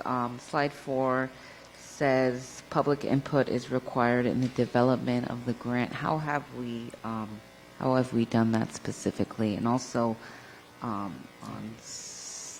slides, there you go. And then on the next slide about the COVID or the retention stipends. if you could clarify where it says that leased employees, I'm just wondering, is that like the contracted employees such as Maxim teachers and other outsourced employees? What do you mean when you say leased employees? Okay. Board Member Shaw, so maybe to the first question with the public input. So this process actually started over a year ago. We held some public forums last summer. You heard a little bit from Dr. Trujillo with the site councils. Each principal was asked to run all of their allocations through the site councils. So this has kind of been ongoing through this process, but the bulk of that took place last summer with public forums that we held. And then to your second question, the leased employees. So this wording was taken out of the presentation that you saw last month. So Dr. Trujillo, I might defer to you on this, or Council Ross. I believe, though, that is our employees coming back through ESI. Are those considered in that lease category? Okay, so those would be our ESI employees. And I think the intent there was that even though they're leased through ESI, they're still doing the same job as all of our other contracted teachers with the district, and so also deserving of that stipend. Okay, and ESI, can you just clarify for the public? Yes, so ESI is when someone has retired, and so it's an outside, the ESI group's an outside group that hires retired teachers, and we are able to hire them back through the district at a reduced rate. But they also are not, my understanding is they are not on contract necessarily with the district. They're on contract with this outside group to do the position of a full-time teacher for our district. Okay. After they retire, they can't come back right away. So we have to lease them from another, like, employment agency Right. in order to have them back, because we can't hire right away after someone retires. And how many of those do we have? Do we know? I do not have that information. I can find it for you, though. Okay. Thank you. Any other questions? Okay, so Dr. Trujillo, what are you asking us to approve today?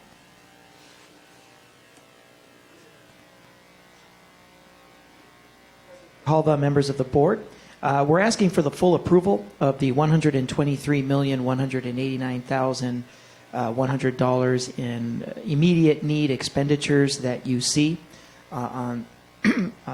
reflected in John's presentation. The administration is fully receptive and comfortable with a motion to approve our recommended expenditures, but withholding our projected expenditures for TUVA for the 23-24 school year. We are certainly receptive of that and can come back 40th or 100th, or perhaps both the 40th and 100th, and give the board an update on what the enrollment prospects and trends have been with TUVA and what we see them doing in 23-24 before asking you to make that decision. Yeah, I just think that we need to make sure that it's something that can continue to sustain itself, at least get closer to it. And what we were doing with TUVA before is reserving a spot for that student. So whenever they decided to come back on their home campus, their spot in the physical classroom was there.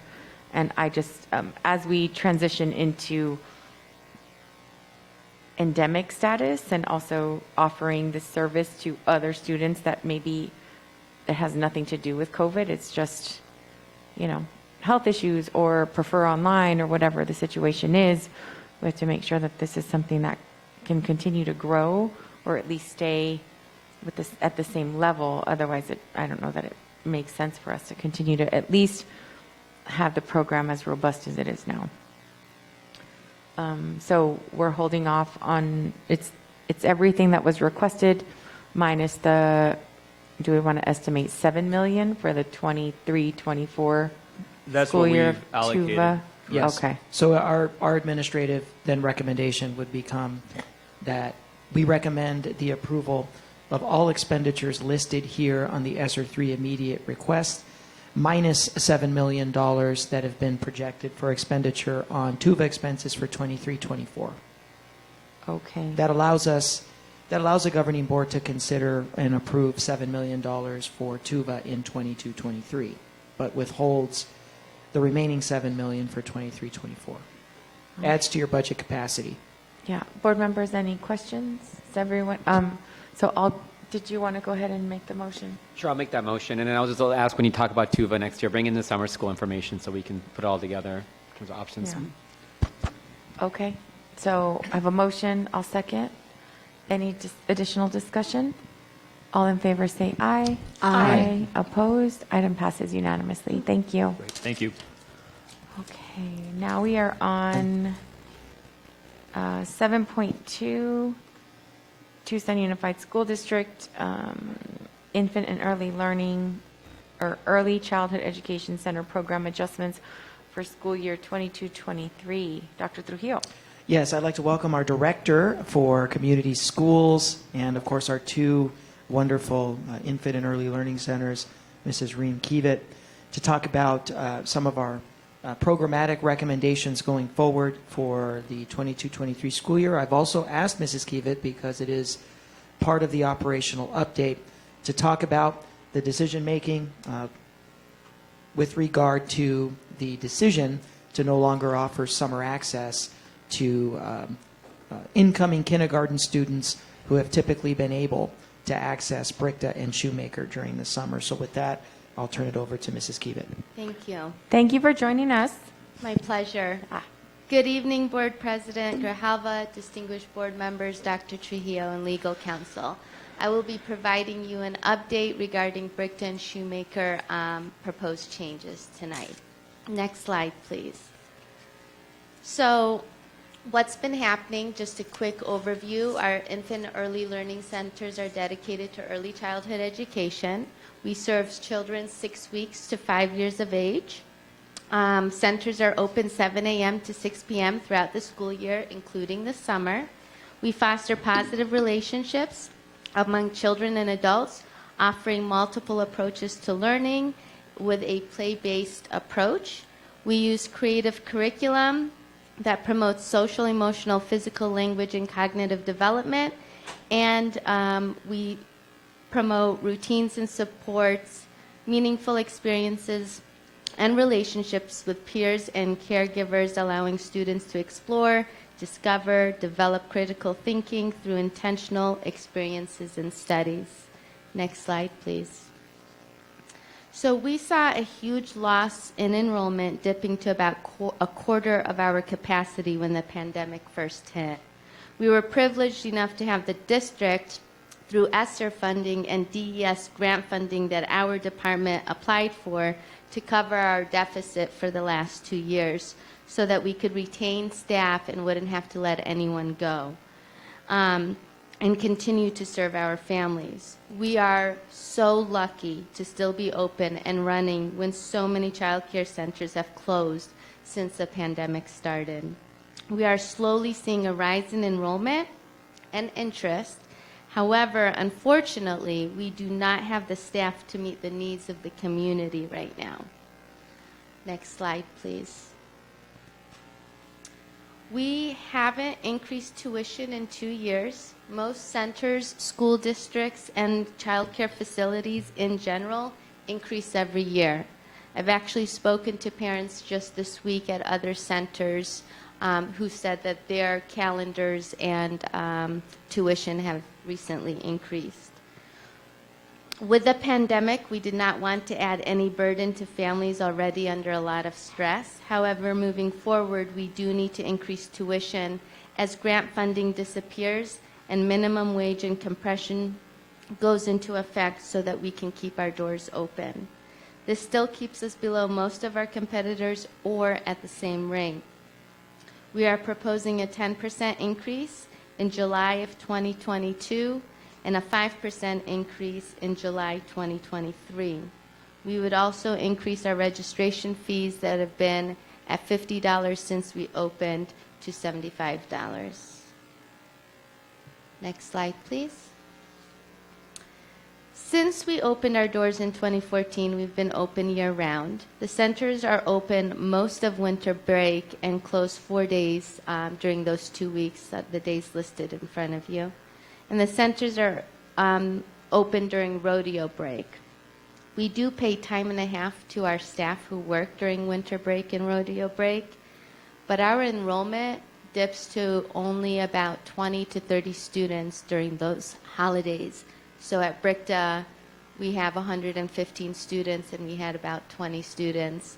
It's very inconvenient for our staff because they don't know, do they need to be there, don't they? So I have to ask them to come in when they could be spending time with family or traveling. So it's a very frustrating time for our employees. Next slide, please. So we want to propose some changes to our calendar. After observing low enrollment trends during those holidays and seeing the morale of our staff, we thought, let's do a survey because we were on the fence. Do they want that time and a half if they can have it because money is tight oftentimes and we know sometimes finances are a motivator, or do they want that time instead? We surveyed the staff and 80% want to be closed over winter break like everyone else. 70% want to be closed over rodeo break. It saves us a tad of money, saves parents from a slightly higher tuition rate. It makes the majority of our staff feel valued and part of the district while giving them time to rest like all our other teachers and staff. Enrollment drops so low, we have to send teachers and staff home because there aren't enough kids to supervise and teach. So here's the proposal. Next slide, please. Oh, I'm sorry. Before we get there, one of the survey questions we asked our teachers is, what would you like us to consider doing our planning and proposal to Dr. Trujillo and the TUSD board members? What feedback do you have for us regarding the ILC calendar for next school year? Overwhelmingly received comments such as these. Providing the above noted dates off would, I believe, boost morale and help us with staff burnout. It is important to have a mental break. It's an opportunity to recharge our body, mind, and to continue to serve and give the best of our service to all the families we serve throughout the year. For many of us, it is an opportunity to travel and see family who are out of the country. And to consider the centers as part of TUSD and give us the same benefits. Remember, we're open 12 months a year. Next slide, please. So, the proposed calendar. We would have the same national holidays we've always had. So, the top half where it says closed for the following holidays would mostly stay the same. There would be 2 changes. Instead of 4 days off during winter break, they get the full 2 weeks. And instead of working on rodeo break, they receive those 2 days off as well. And then for the bottom, we close every year, 4 times a year for all-day PD. So most of that stays the same, but we want to add that every year during the Memorial Day week, 4-day week, we also close to conduct that PD that we normally do, and then prep classrooms and lessons for student transitions and continuity of care. This was actually a recommendation from Dr. Ravi during a tour, which we thought was a brilliant idea, and found out after follow-up and research that many other centers throughout Tucson do this as well. Now I would like to address the concerns regarding BRICTA and Shoemaker Kinder kids attending our summer programs expressed tonight. So for years, our centers have had school-age summer programs housed at their sites. These programs have been run by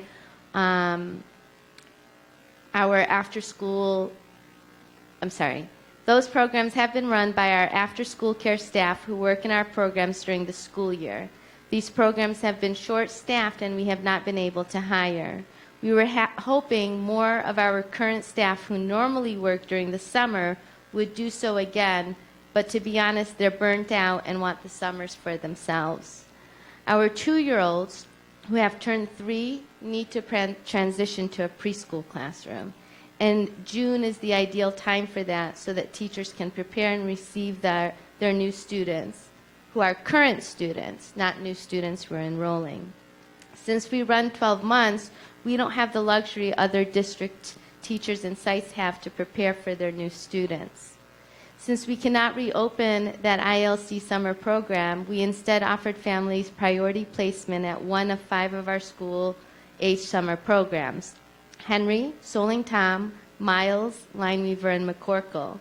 We offer these at the same hours we have at our current centers, except for Miles, which is a tad shorter, and at a reduced tuition rate. This affects about 46 of our students and gives them about 2 months to prepare. We also reminded families that many of our elementary schools will have jump starts and encourage them to reach out to their schools. I love our families, and I love that they don't want to leave until they absolutely have to. And I truly wish with all my heart that we had more staff so that they could stay until the first day of kinder. And although not ideal, we have offered families alternative placements, and no one will be left without care. I do agree and take full ownership that we should have explained everything more clearly in our first message to parents, and that this decision has absolutely nothing to do with enrolling new students and everything to do with transitions for some of our current students who are getting older and need to be taught new curriculum with new teachers. It has been an important learning experience, and my sincere apologies for not doing a better job explaining our decision, and I do promise to do better. And that concludes my presentation, and I'm ready for your questions.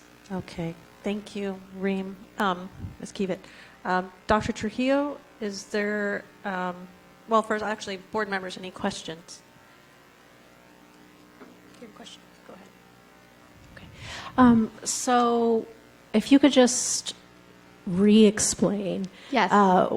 What's happening with the staff for the current pre-K kiddos, because they're in pre-K right now. So what's Yeah. happening with that staff? So we have continuity of care, which we implemented slowly over the last 2 years, just following research and best practice. So instead of kids moving in the middle of the school year when they turn 2 or 3 or 4 to another classroom, we wanted to implement continuity of care. Now that that's fully implemented, what's happened is we have 2 pre-K classrooms. Those kids are going to go to pre-K or go to kinder, and those teachers are going to receive our new preschool kids that are 3, and they're going to have them for 2 years. So that's the change that's happening, is we need those classrooms that currently have our kinder students, our new kinder students, to take our new kids who turn 3 and start preparing them for preschool. Okay. So I'm really familiar with continuity of care and Yeah. all that. So they're receiving them for that entire year. It's not For 2 years. Oh, for 2 years. Okay. Yes. So the teachers that are graduating them up, They're going to get a new set of 2-year-olds. from the infant. Okay, so then that just opens up only infant spots or 1-year-old spots? So the only thing that will be open, because like we have a 1 to 2-year-old class, now they're going to be 2 to 3 and stay with that teacher. So all of our classes are keeping their same kids, except one class that's going to the preschool. There will be, they'll get new 1 or 2-year-olds.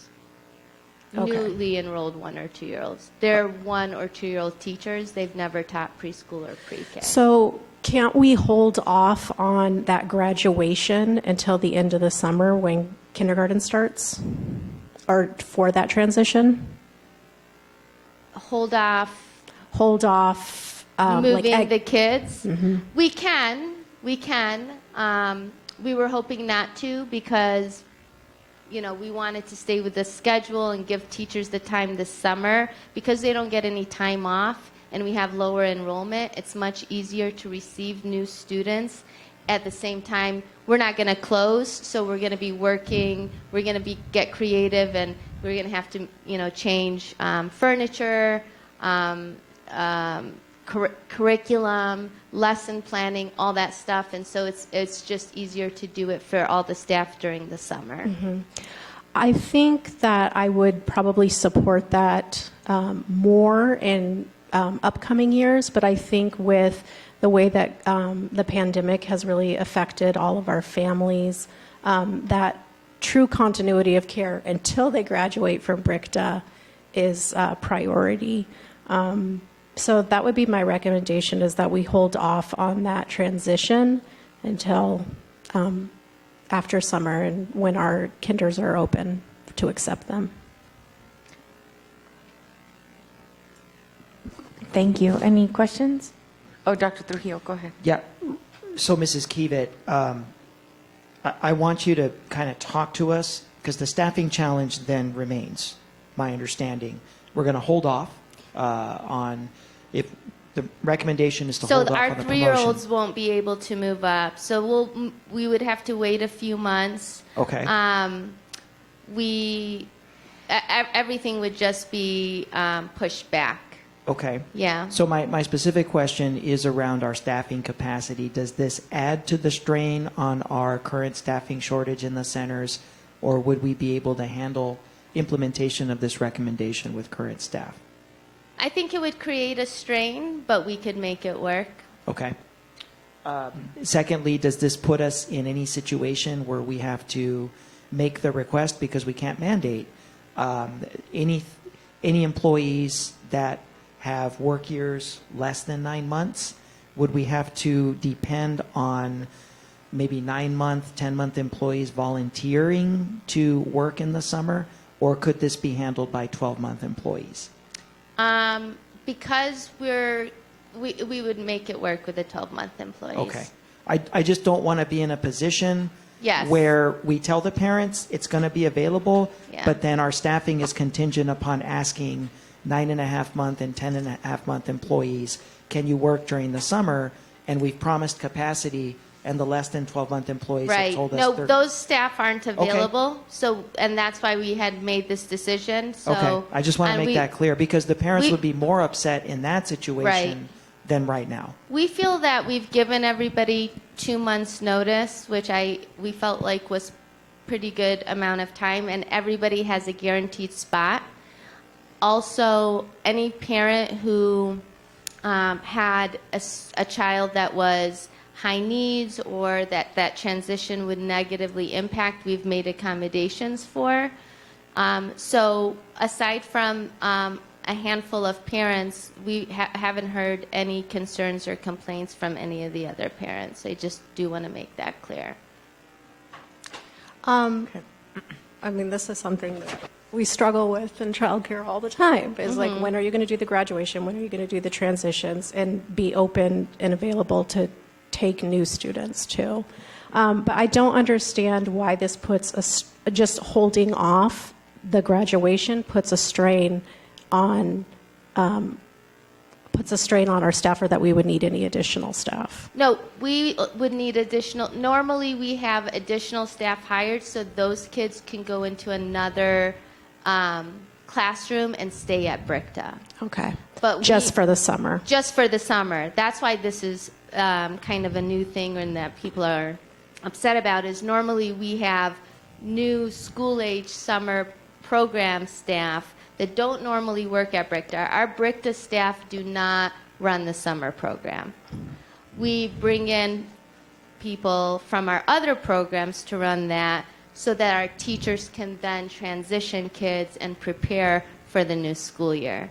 And if we don't do that, then they're going to have an added stress in trying to prepare to prepare for that. I think, coupled with the calendar, which I think is really a great idea and acceptable and a big benefit for people that work in childcare, where you don't have these paid time off anywhere else that I know of. I think that, and they also have more time to just refresh themselves, and the Labor Day's off.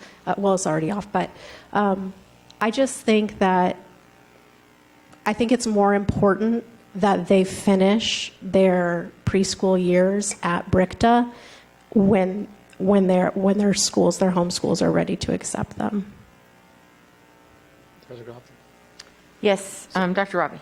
So question. So the issue is, if we moved if we move the start date or the end date later in the summer, and then the 1 and 2 year olds can't enroll until a little bit later, then, right? Do we already have 1 and 2 year olds enrolled that now we have to cancel the enrollment because we are moving everything No, forward? we wanted to make sure everything was kosher before we enrolled any new students or talked to parents about when they were transitioning. So a lot of parents have been overwhelming us with phone calls about when is my kid transitioning or when are they starting their new curriculum. So if we do this, we have to wait. We're going to now, instead of impacting 46 families, we're going to be impacting over 100 families with something opposite. So you may hear complaints about that because now they can't get what they want instead. Yeah. How does it over 100 families? Like, how's that Because capacity? they're all getting older. So they've all aged up a year. Yeah. So if you're in a 1 or 2 year old classroom, although you have continuity of care, you're now a 2 to 3 year old child. So you're going to start a new curriculum. You're going to potentially move classrooms. You're going to potentially get new furniture. We have to restructure the classroom. So all of that will have to just wait a few months. Okay, so they'll be in the same classroom with the same instructor. Some of them, yes. It just depends on their age and what we have going on. And the only people that really affected are some of the new enrollees that haven't been told they're going to start right. a certain date. So yes. And we have a long wait list too, so we probably won't be losing out on families. Yeah, they may move on by then. So it sounds like a win-win almost in terms of, making sure that the families that are currently in Brickta and Shoemaker and other places can stay a little longer and no one's really negatively affected, already has plans.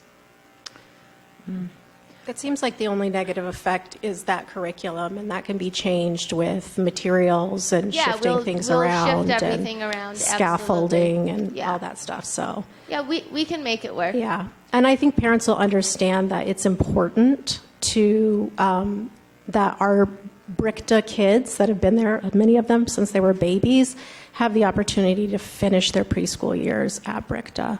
I think that makes a lot of sense to a lot of parents, and they would want the same thing when their child is in pre-K. Like if it were in the same school as the kindergarten, that would be a different story. That would start the transition quicker into the kindergarten, but it's not in the same school, right? Right, they're going to different elementary schools to start kinder. I have all of our elementary schools are going to have some sort of jump, right? So, and that is what, 1 or 2 weeks? Do you know? I'm trying to remember. It's been a minute. It's not a month?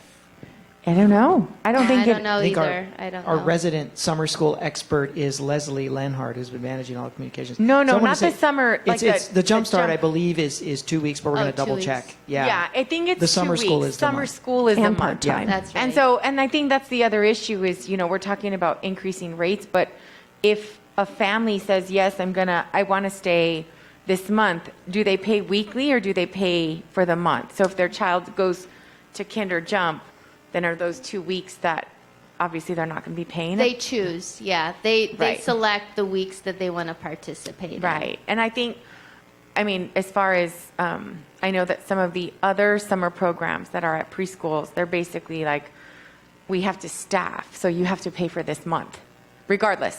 Whether Right. you're here or not, you have to pay for the month if you want the spot. And Right. I think that we're flexible with our families, but what ends up happening is this kind of stuff. Well, they'll come back to the board because they have to increase or because we're running at a deficit. Because when these families opt to go on vacation or do something else, totally understandable. It's the summer before kinder. I remember they're all excited.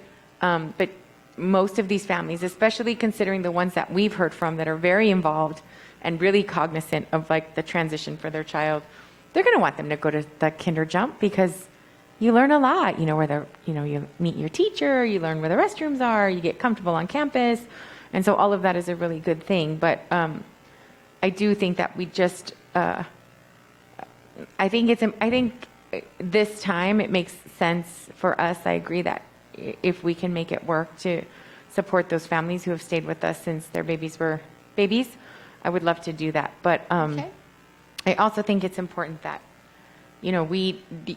you're the expert here and you're the one that is also working with your staff. So I'm assuming the proposal came not just like, I've decided that this is what's going to happen. No, it was like my organic. whole team and yes. talking to all the teachers and staff. So. Yeah, I think that's important too. Okay, so any other questions? So we do need action on the rates, on the rate proposal. Yes. We would like governing board action in this particular area. And I think Reem did a really great job of still demonstrating how we're kind of still the most cost-effective, cheapest option in town for our families, even with the increases. So thank you. And I did want to mention that I have talked to Pima County about, right now our school districts are reimbursed 70% of the cost of tuition. And I asked why. Like, why aren't we just getting 100% of the cost? Because I think that could help absorb some of these when you have children who are accessing that. I also did ask for sliding scales. So I know we Thank talked you. about that last year, and Yeah. we're hoping to talk about it this year. And so for our working families who have 2 children in school, I mean, I don't care what your income is. I mean, if you have a working family and you don't qualify for free, you're probably at like 400%, but 400% of the federal poverty. So the problem is that $800 a month is hard for any family. It doesn't matter. But if you have 2 babies, or if you're just a single parent that are working, it doesn't matter how much you make, that is difficult to swing. So I'm hoping that we'll see that. These centers don't receive that funding. Well, we should. I That's know. another question that I'll bring Yeah, up. they don't receive that funding. Well, because you'd qualify with the 3 and 4, right? 3, 4, and 5s?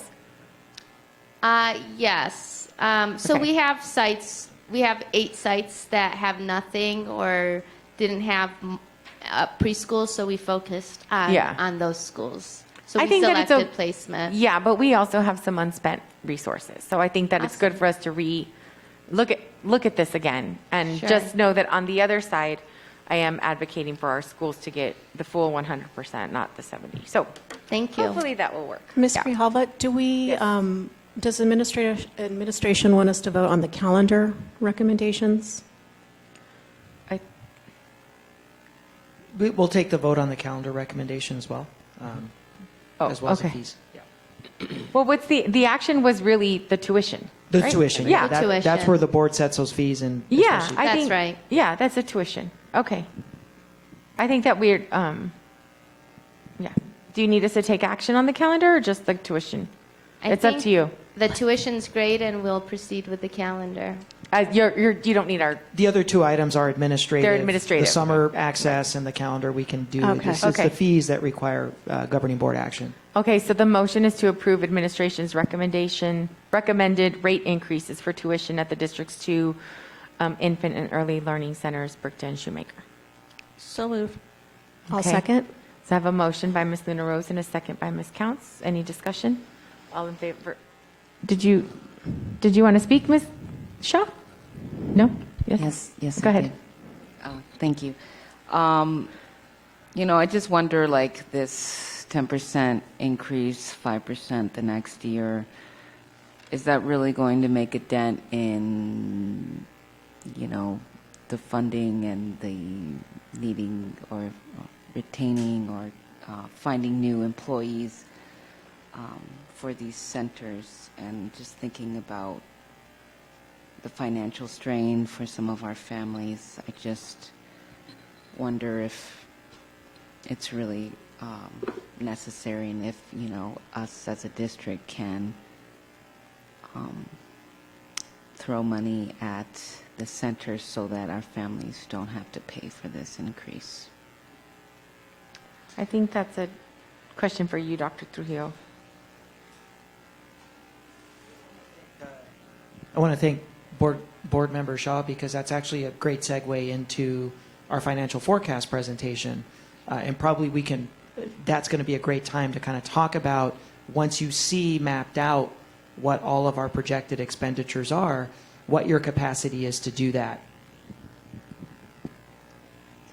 I mean, I would like to say that I'm going to go ahead and vote for this, but if there is a way for us to keep them where they are or reduce it based on other funding sources, I mean, feel free to come back to us and adjust them, because I know that That's what you have to do in order to stay competitive, but we also need to look at what our forecast is to see if there's any other additional funds that the district can put in to offset the cost. Yeah, So if we and- don't have to go forward with the rate increases for funding that comes from other sources, then that would be great. Go ahead, Dr. Trujillo. This is just a recap for the public because you can never over communicate enough with regard to Brickta and Shoemaker, and that they're self-funded entities. These are not schools that benefit from the district's maintenance and operations budget. They're purely self-funded. They operate fiscally based off of the tuition that our parents pay. So it's great that we move the minimum wage. It's great that we deal with compression and that we've got employees in the centers that will benefit from compression. It's going to be great when the governing board takes action on whatever the negotiated steps will end up being on the 26th. However, those are just rising costs for Mrs. Kiewit and her team that have to be matched. You also have all the inflation going on, the higher prices for food and services going in. So it's just, again, a really, really ugly aspect of the current economic conditions and the labor shortage that we're seeing. So this is not something anybody wants to do, and absolutely, of course, if we can locate an alternative funding source, a grant source, alternative source of funds, we certainly will be back to try to get these rates back to their original levels. And I do think that this was, the district could choose to subsidize. Like, we could choose to do that. But I think it's important for us to have a conversation about budget. Yeah, because they don't have to be self-funded. We could support the program more. We just have to make the decision as a board and how much we're willing to do. Yeah. Right? Okay. All right. I have a motion and a second. Can I ask for a roll call vote, please?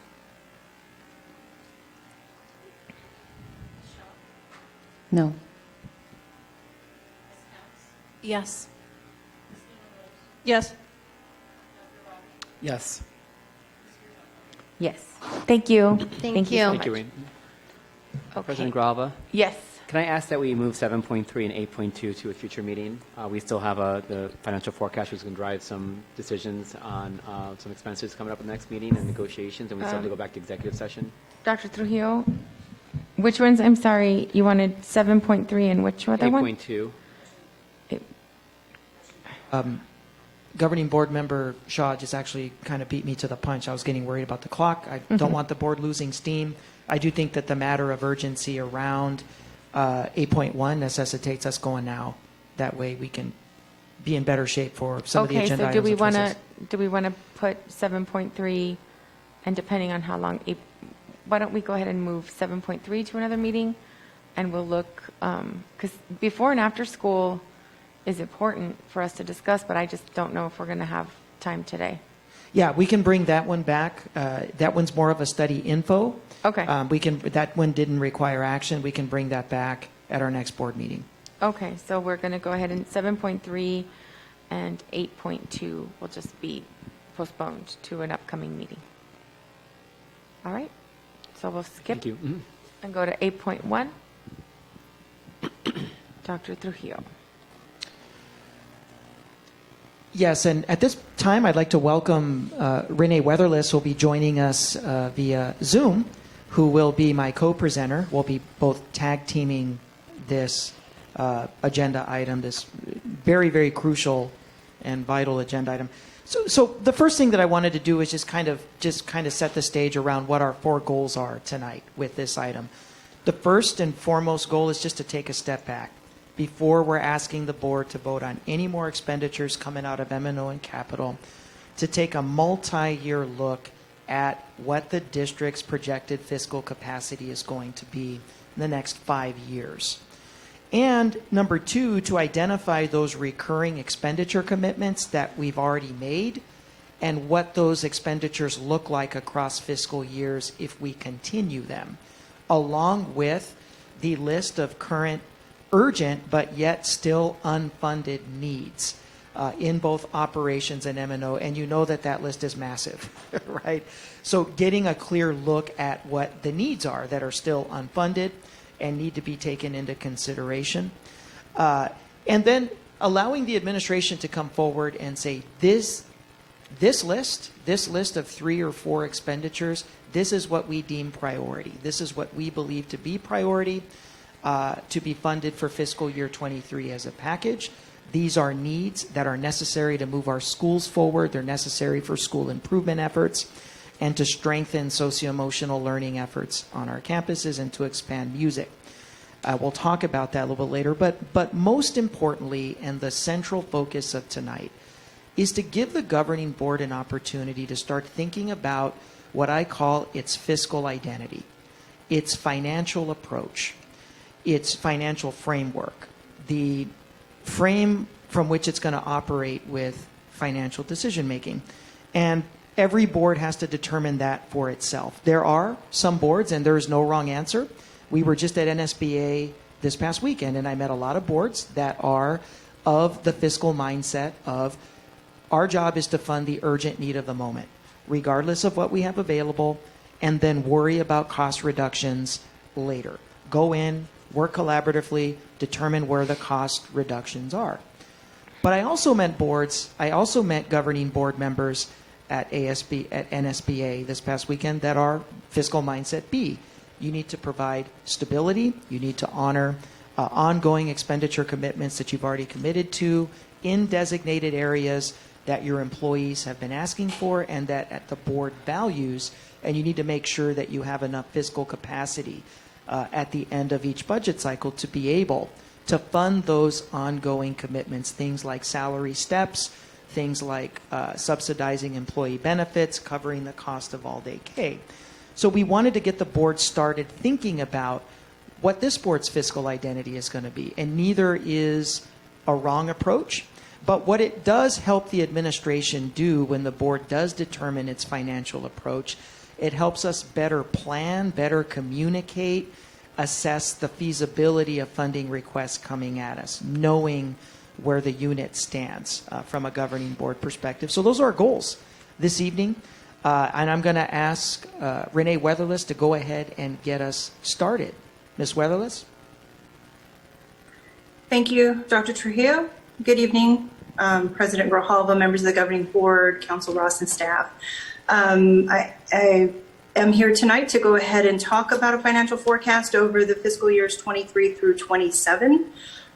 So we can go ahead and advance to the next slide. So we're going to start with financial assumptions. So clearly we don't know what the budget is or will be at this time, but we're going to walk through together what the assumptions are in these calculations so you can understand what makes up the numbers that you're going to be looking at. Also, just kind of mention some things that are still unknown as far as potential legislation.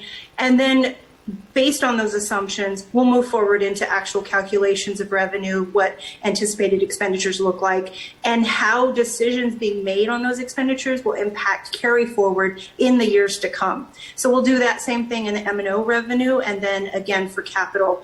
And as we look at those numbers, then we will also have some discussion about some alternate funding sources and the available balances that we have as of current year. So if we go ahead and advance to the next slide. So financial assumptions, obviously, we get funded with the base support level. It includes an increase of 1.25% for teacher compensation. So the number you're seeing in the first column, FY22, that is actual. And in FY23, we have received some estimates, although the budget's not set. These are pretty reliable estimates for FY23. Anything going forward, FY24 and beyond, those purple numbers for inflation and teacher experience index, those are just assumptions. They can change. At this point, we just have to make a starting point. So I chose to be conservative in this estimate. You can see in inflation, we're going with 1%. Now the question is, if we see 2% in fiscal 23, why don't we go with 2%? Well, I provided just the past about 5 or 6 years of what actual inflation was. So on the bottom chart, inflation was anywhere from 1.2% up to 2%. So you can see that not, any sequential year did we see 2% in those rates. So at this point, I think it's safe to say a 1% would be good as a starting point. Same thing for Teacher Experience Index. So for those that may not be aware of what Teacher Experience Index is we get funded a little bit more for having more experienced teachers beyond the average of the state. So you compare our district average teacher experience to that of the state, and if we're higher, meaning we have more experienced teachers, then we would get a little bump in our funding. So in FY22, which is our teacher experience index that we use for next year's budget, it's currently 1.0102. So again, not knowing what's going to happen with our staffing, what we will see with that experience index, but we're just going to assume that that stays flat. So those are really the two figures that make up our funding formula. And then, of course, we talk about our average daily membership and weighted student count. So this number is weighted student count. I did include right below that what this number means. It is, if you want to do the math of the math that I show you, the revenue that I show you on the next slide, it's basically that divided by this base support level. It is simply that, just the math to say our weighted student count remains flat. So at this point, I just want to give a moment to see if anybody has any questions on the assumptions before we move on. Any questions? Okay. Oh, Dr. Trujillo, did you want to add something? Yeah, I just want to make sure that we have to make assumptions based off of the tendencies of the legislature. And so we really don't see them keeping us at 2% inflation. They haven't done any favors to public education as of late. We assume that it's going to drop back down to 1%. Now, it would be nice if they kept the inflation at 2%. It would mean extra budget capacity. And then secondly, when you talk about weighted student count, and then this is just for, I want everybody out there watching us in the public, I don't want there to be any confusion. You have your base enrollment number, which we all know hovers around 39,000, 40,000 students in the district. We don't want there to be any confusion when you take a look at a number like 53,863. That factors in all the additional weighted funding that we see on a per student basis for students in our ex-ed programs, students that are English language learners, students that have those gifted and talented, that have those additional weights to them. So when you layer in all those additional funds, that's really our true weighted student count. And we have to predict that that number is going to be flat. That's also a number that can change. We were in we experienced a positive direct trajectory during the 1920 school year before the pandemic hit. We were able to keep almost 1,000 more students in the district than what we projected. So it can be done, and that's something we're going to have to work hard on. Thanks, Renee. Thank you. Okay, if we go ahead and advance to the next slide, please. Okay, so based on those assumptions on the prior page, we applied the math times that base support level. So on this slide, what you're looking at are all the elements that make up our M&O revenue.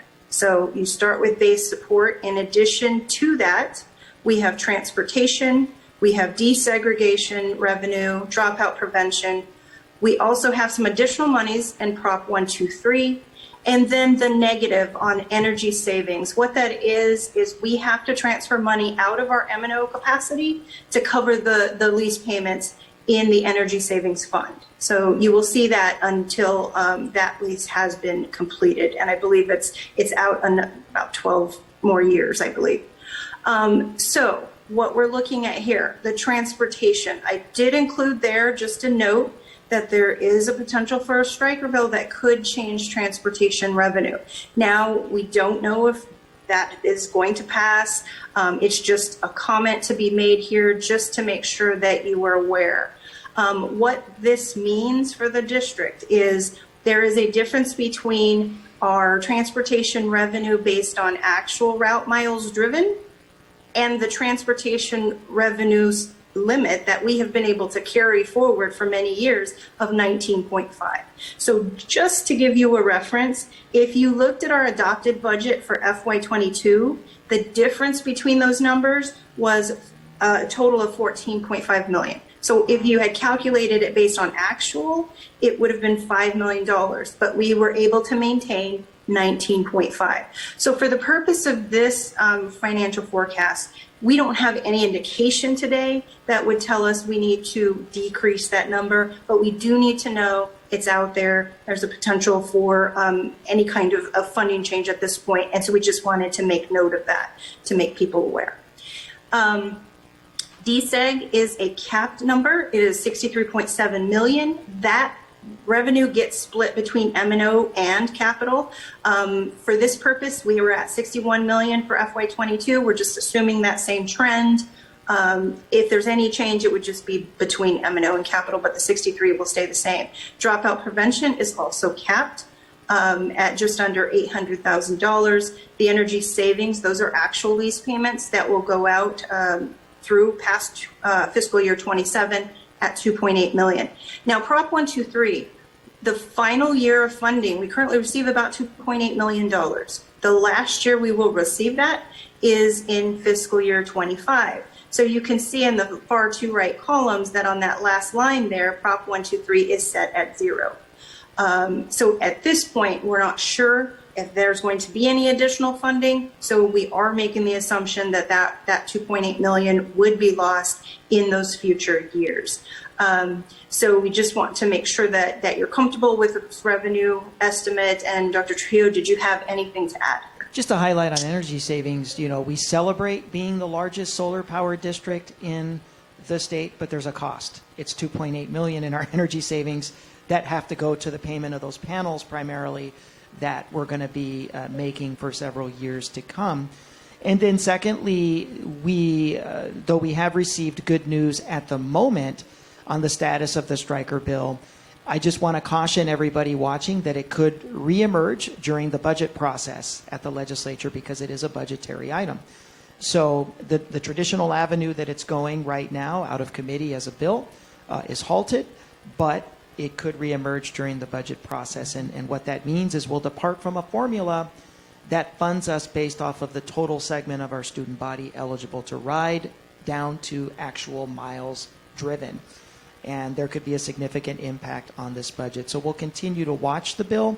But as Renee said, right now we have no reason to believe that it's going to decrease at this time. All right, if we go ahead and advance to the next slide. So now we're taking a look at expenditures. So there's a lot here, and we'll go through these line items slowly to make sure that everybody's following. Again, the first column, FY22 is actual. So sorry, that's a typo, it's FY22, M&O estimated expenditures. We're estimating approximately $317.2 million will be spent by the end of the current fiscal year. So that's our baseline. Assuming no significant changes are made in future years, we're just applying that same level of expenditure going across all 4 years. Now we have to layer on the things that we know to date. So grounds FTE, that's a proposal that was approved by the governing board back in October. Compression and the $13.50 minimum was just approved this past month. I want to make sure that everybody's aware that $5.7 million that's carried across, that was raising the floor, raising the minimum starting pay to $13.50 and relieving compression. So once you implement it, it's in salaries, it's an ongoing expenditure, so we have to sustain that going forward. Now the next line is market wage adjustment. This is something that will be brought forward. That work is still being done. That calculations will be brought to the governing board, but we just want to make sure that that is made aware to everybody that that is something that would need to be sustained because again, that could affect wages of employees and we'd have to account for it in all future years. Now the next grouping of lines is a cost of one step. So to do easy math and to make sure that everybody understands, I outlined each year independently. So if the governing board were to approve the cost of one step in fiscal year 26, it's approximately $3.6 million. Again, a salary, an ongoing expenditure. So we carry that 3.6 through the remaining years, fiscal 23 through 27. And just making the assumption that the governing board wants to be able to afford and sustain one step for every future year, that's where you start seeing from fiscal year 23 to fiscal year 24, it's not just 3.6, it's the 3.6 from prior year plus a new 3.6, and so on and so forth. So you can see by year fiscal 27, you're seeing what the multiple impact of one step per year does. Now on the other initiatives, the before and after care, there's been some discussion about the need for this in next year, and just trying to start that program. And again, this is an assumption of investing about $2 million to cover the cost of those programs. Then we're using that same $2 million. It's primarily salaries and benefits. So just again, sustaining those ongoing expenditures. Now the next line it's a negative number. It means we get a one-time savings in fiscal 23. So from the ESSER grant, so this is what John presented earlier, in the ESSER grant, we are going to pick up 30% of all day K into the grant in fiscal 23, but not in future years. So it's only a one-time benefit there. You see that negative, and then it zeroes out for the remainder of the years.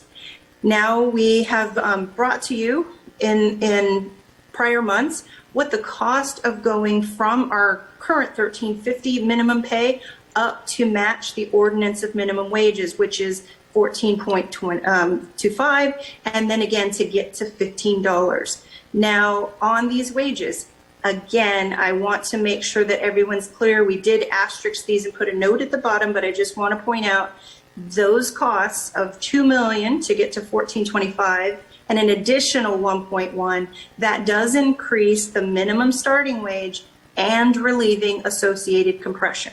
So those calculations are embedded in those dollar amounts. So again, salaries, ongoing expenditures, you got to carry it forward in all future years. Now we're target employee benefits. So we brought before you the cost of the employee benefits for fiscal 23. It was discussed that there was a 2.65%. We are in fiscal 23 offsetting that increase. One-time monies with ESSER, so that's why I'm showing that next line separately. So just because we get the benefit of it in 23 doesn't mean we get to sustain those savings. We have to pick up the cost. So if you see the difference on that benefit line of 1 million, it becomes 2 the following year, because the assumption is if it's 2.65% cost increases every year, then we're tacking on $1 million for each year. So that's where we are with the assumption. And then finally, this is just for conversation's sake and to make sure that the board is aware that currently we have a total of 456 FTE in the budget for ESSER, which is about $17.5 million. Now, granted, in fiscal 22, we had a number of positions that went vacant. However, we didn't start hiring for those positions until well into the summer, and so it was difficult for schools to do that. With our fiscal 23 budgets and hiring process, we were able to get ahead of that schedule, and schools have been able to fill some of those positions. So you may see a higher level of fill rates in those ESSER positions.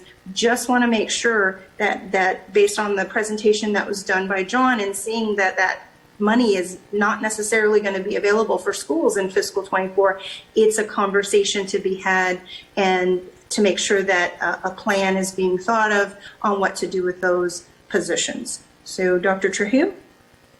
That is the big question on the table. When you look at that 456, that is just put it on your radar. When you look at those 456 FTE when ESSER ends, Some of those positions may be able to be soaked up by a school's Title I budget. Some positions, if it's a magnet school, might be able to be absorbed by the DSEG budget.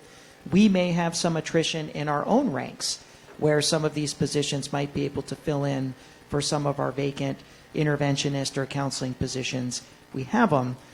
But we also have to take a look at the unfilled vacancies that we have now and getting our principals to move sooner rather than later, reallocating some of those monies that have been allocated to these positions to spend down in other areas, so we have a smaller number of FTE that we have to look at the end of life of the grants. We just wanted to put that on the radar screen as well. And then also that we are still coming forward at the end of the month with market wage adjustment proposals. We know that there's a lot of positions in the district where we are being outcompensated in the private sector. We know this is the case with health assistants, with nurses, with HVAC techs, plumbers.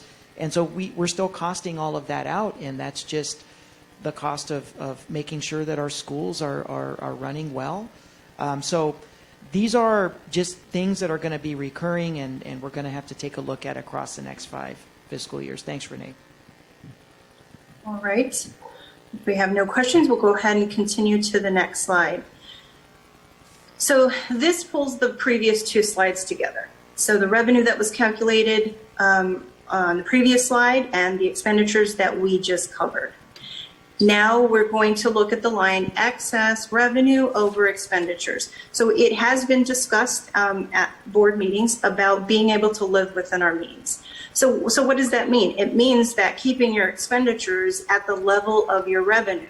So you can see in fiscal 22, our revenue was $323 million, estimated $317 in expenditures, which means that we have excess revenue of $5.9 million.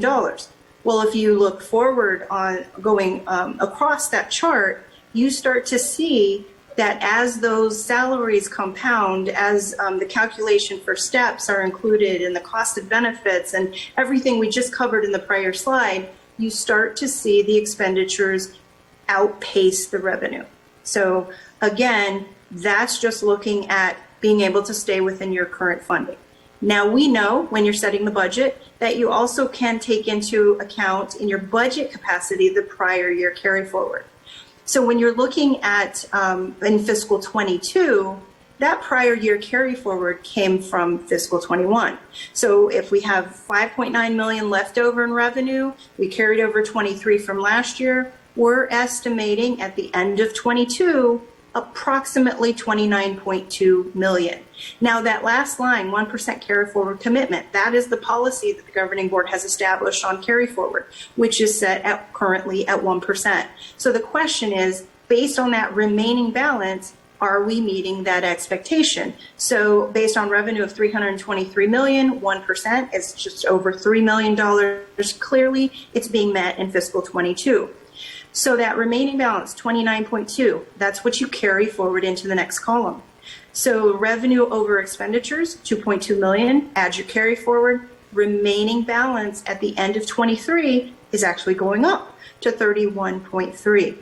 Now, if you continue doing that math, you start to see that when your expenditures outpace your revenue, you're eating into that carry forward balance. So you can see that balance starts to decline in fiscal 24.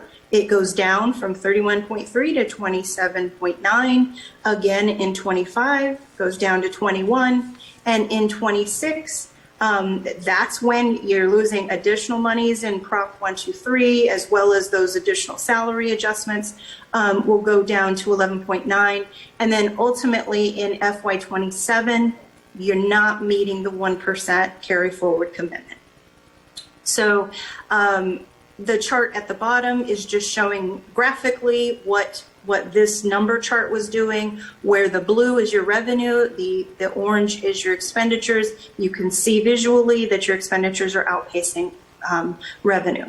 Now on the right-hand bottom chart, possible alternate funding sources. So here we just wanted to mention that there are some cash balances sitting on the district's funds, those being Medicaid, impact aid, civic, and auxiliary, these funding sources, you do have some flexibility. There are some balances. We'll get to what those balances actually are later on in the presentation. And also, I think was mentioned earlier tonight, indirect. Yes. So that's another funding source that yes, you can charge the grant indirect. It does basically, it's an expense to the grant. It transfers the money into an indirect fund. And then you can charge expenditures against that fund. So if you were to look across the district today, we do fund a number of positions out of indirect.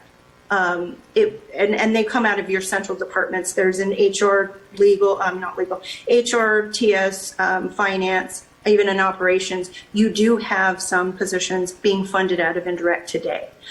So that's just something else to be looking at. If there's any changes or swings in those funding sources, then maybe you could help offset some of that excess expenditure in those future years. Dr. Trujillo, do you have anything else to add here? No, I'm glad that you listed the alternative funding sources, and I was just going to request that we do add the indirect as that sort of fifth alternative funding source. And also that each one of these alternative funding sources, when you look at our balances, you have to split them into two categories. There's category number one, which are predictable incoming expenditures for each one of these accounts that we can comfortably say you could fund some ongoing expenditure commitments. But then there's also the other half of the balances for each of these funds that are just rolled over and really should only be targeted at one-time purchases. So I think that's something that I just want to make sure everybody's aware of when you look at a balance. You've got to look at it both of those ways. And then also when we're talking about things like civic, that is a revenue sharing operation with the sites. So there's the district that keeps a certain portion of fees that are generated from the rental of our schools and our facilities, but then there's also a percentage to the schools. So the whole of the balances aren't always fully available to the district. Okay. Do we want to get through the presentation or ask some questions? I'm just asking. You can, if this is appropriate time for those questions, I'm happy to answer. Sure. Okay, go ahead, Dr. Ravi. Sure, thank you, President Grijalva. So 2 questions from where we are right now. So the $2.2 million next year, fiscal year 23. So that doesn't include the market wage adjustment, which I know we've seen some proposals, and it's going to come back to us sometime soon, I imagine. Is there anything else that both of you envision that might be coming in, other kinds of expenses that we should be aware of in our normal M&O, or is that the main kind of TBD that we haven't approved yet or haven't really talked about much yet? Next slide. That's perfect segue. Okay. So Renee, I'll let you handle the first part of the question, and then we'll talk about what we see as priorities to move our schools forward. Back to the question, that 2.2 does not include the wage adjustment because we didn't have a calc to put in it, so it is not in there at this time. But in looking at our FY23 instructional priorities, we did account for $2 million because we know something will need to occur in the fiscal 23 school year. We did include the $2 million, but the remaining 3 items listed here are not factored in. And you do see that 2.2 excess revenue. So curriculum service providers, what this calculation is doing of a total of 11 FTE is saying for those schools that do not have one, we were filling in the gap. That is why it only is 11. Some schools have curriculum service providers.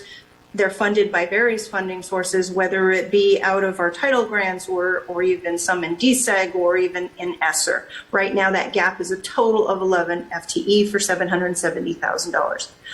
Wage adjustment, we have talked about. It will be calculated. It will be brought back. We do not have that amount as of today. And then the last request was for music teachers, for 10 additional music teachers. Again, for certified staff, we do use the average of $70,000 per. That is salary plus benefits. So that's not just a salary that you're looking at there. And so Based on the wage adjustment, it can be anywhere from 3.5 to 5. That's just a round estimate at this point. So Dr. Trujillo? Yeah, this reflects our vision for where we want to see our schools going, reflective of what we value.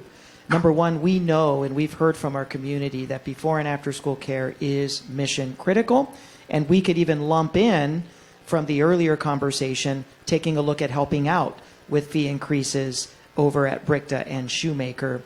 But we're looking at an expanded partnership with KidCo. We would like to remove the barrier of cost for our parents and fund KidCo tuition, to remove that barrier and fund some of our own programming. We know the power of professional development. Our teachers have been asking for ongoing professional development, and having teacher coaches embedded in each one of our schools that can co-teach with teachers, model lessons, model instructional strategies, work with new teachers right there on the site is vital. We've talked about the wage adjustment for critical positions, and all of our feelings about the importance of music education have been well documented at a lot of these meetings.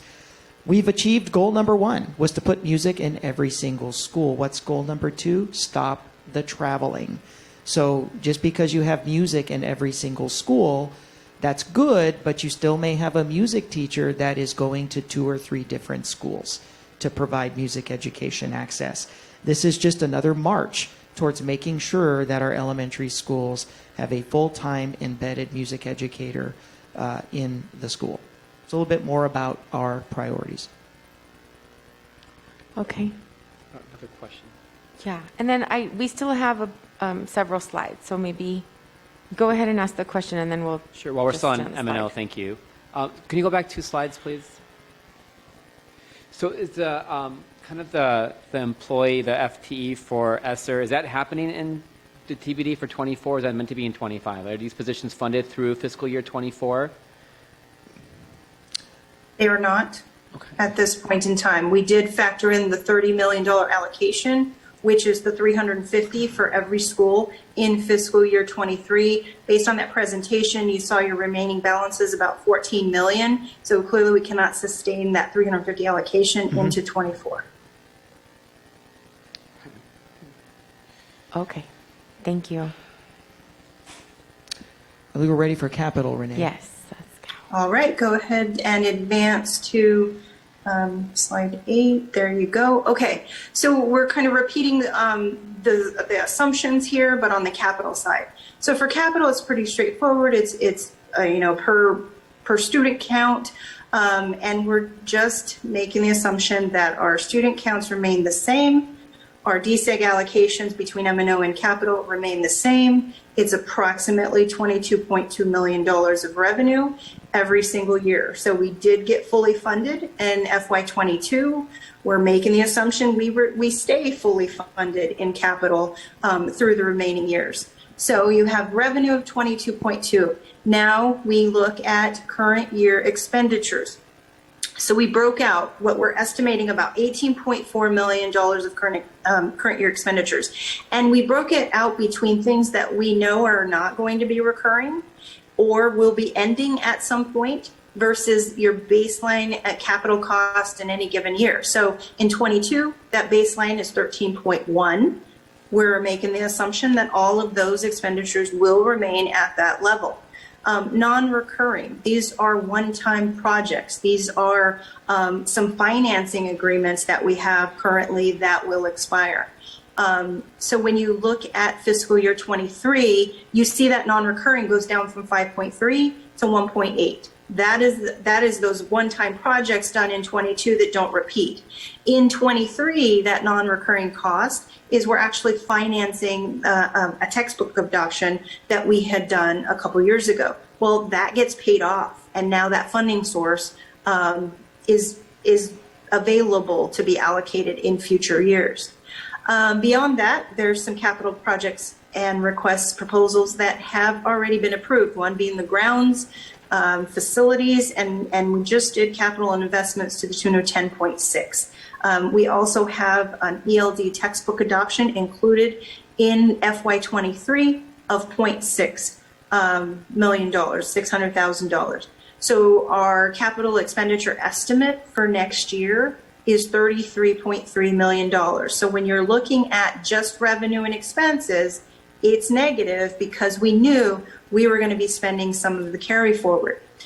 So when you add in the carry forward from current year of 15.2, you're looking at a remaining balance of 4.1. And again, that 1% applies not just to M&O, but to M&O and capital. So we have to make sure that you do carry a 1% balance on the capital side. 1% is only going to be about $220,000. So clearly all these years are being met.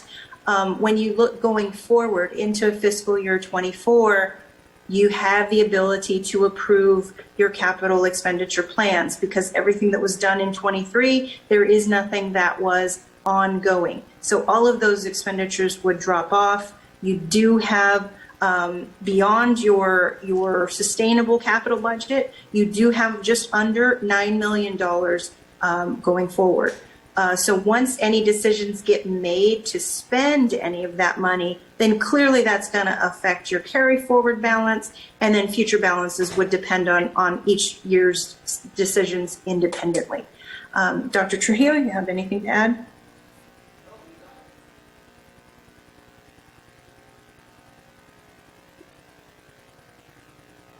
We're good to go, Renee. Okay. All right, then go ahead and advance to the next slide, please. So this is a look forward. This is looking at what are the needs of the district. So last spring, technology brought forward a 5-year plan, and these are the elements that were presented. So this slide, in essence, is what do we know today? What are the things that we're going to need to start building into that capital budget? So going back to that $9 million that you have of excess revenue and expenditures in future years, where do we need to start targeting some of that money? So in the technology section, each one of those was slides presented by our department, our IT department. If you look at those items in blue, the student devices grades 1 through 8, student devices grades 9 through 12, and then you see an offsetting negative under technology funded from ESSER. Now, we did have some remaining balances that was included in ESSER presentations. You do get the benefit of having those expenditures continue to be covered through the ESSER grant. However, beyond that ESSER grant, so beyond 24, those expenditures will need to be absorbed out of the capital budget. So same thing, textbook adoptions. We included only $600,000 in fiscal year 23 for an ELD textbook adoption, but there's science, we have lots of old textbooks and adoptions that need to be done. So what this is just trying to show is that we need to start building some sustainable budgets to be able to address all of these items on this list, to be able to afford supplemental materials. Again, that's a number in blue currently being funded by ESSER. But these are all of the software that's available to all of the teachers in the classrooms. If they are sustained, then those would have to be built into the capital budget. And then lastly, the transportation, being able to replace buses, being able to update white fleet and vans. There's been a lot of discussion about trying to get vans in the hands of schools because of the shortage of actual bus drivers needing CDLs for those type of vehicles. And then school renovations. That's just another one, was based on the current proposal to be able to complete some of those schools and the bathrooms, et cetera. So this is just kind of a look at what's going to need to be discussed going forward. Next slide, please. So pulling those slides back, again, you have revenue about 22.2. This is the total expenditures. So if we included everything on that last slide, everything that was in technology, curriculum, transportation, et cetera, clearly can't afford it. That list is too long. The cost is too high. Those amounts of expenditures cannot be sustained. So this slide is just to show that list needs to be pared down, plans need to be set in place, on how to address some of those needs if they arise in the coming years. And just like on the M&O side, we are adding a list at the bottom of possible alternate funding sources. So keep in mind this is capital.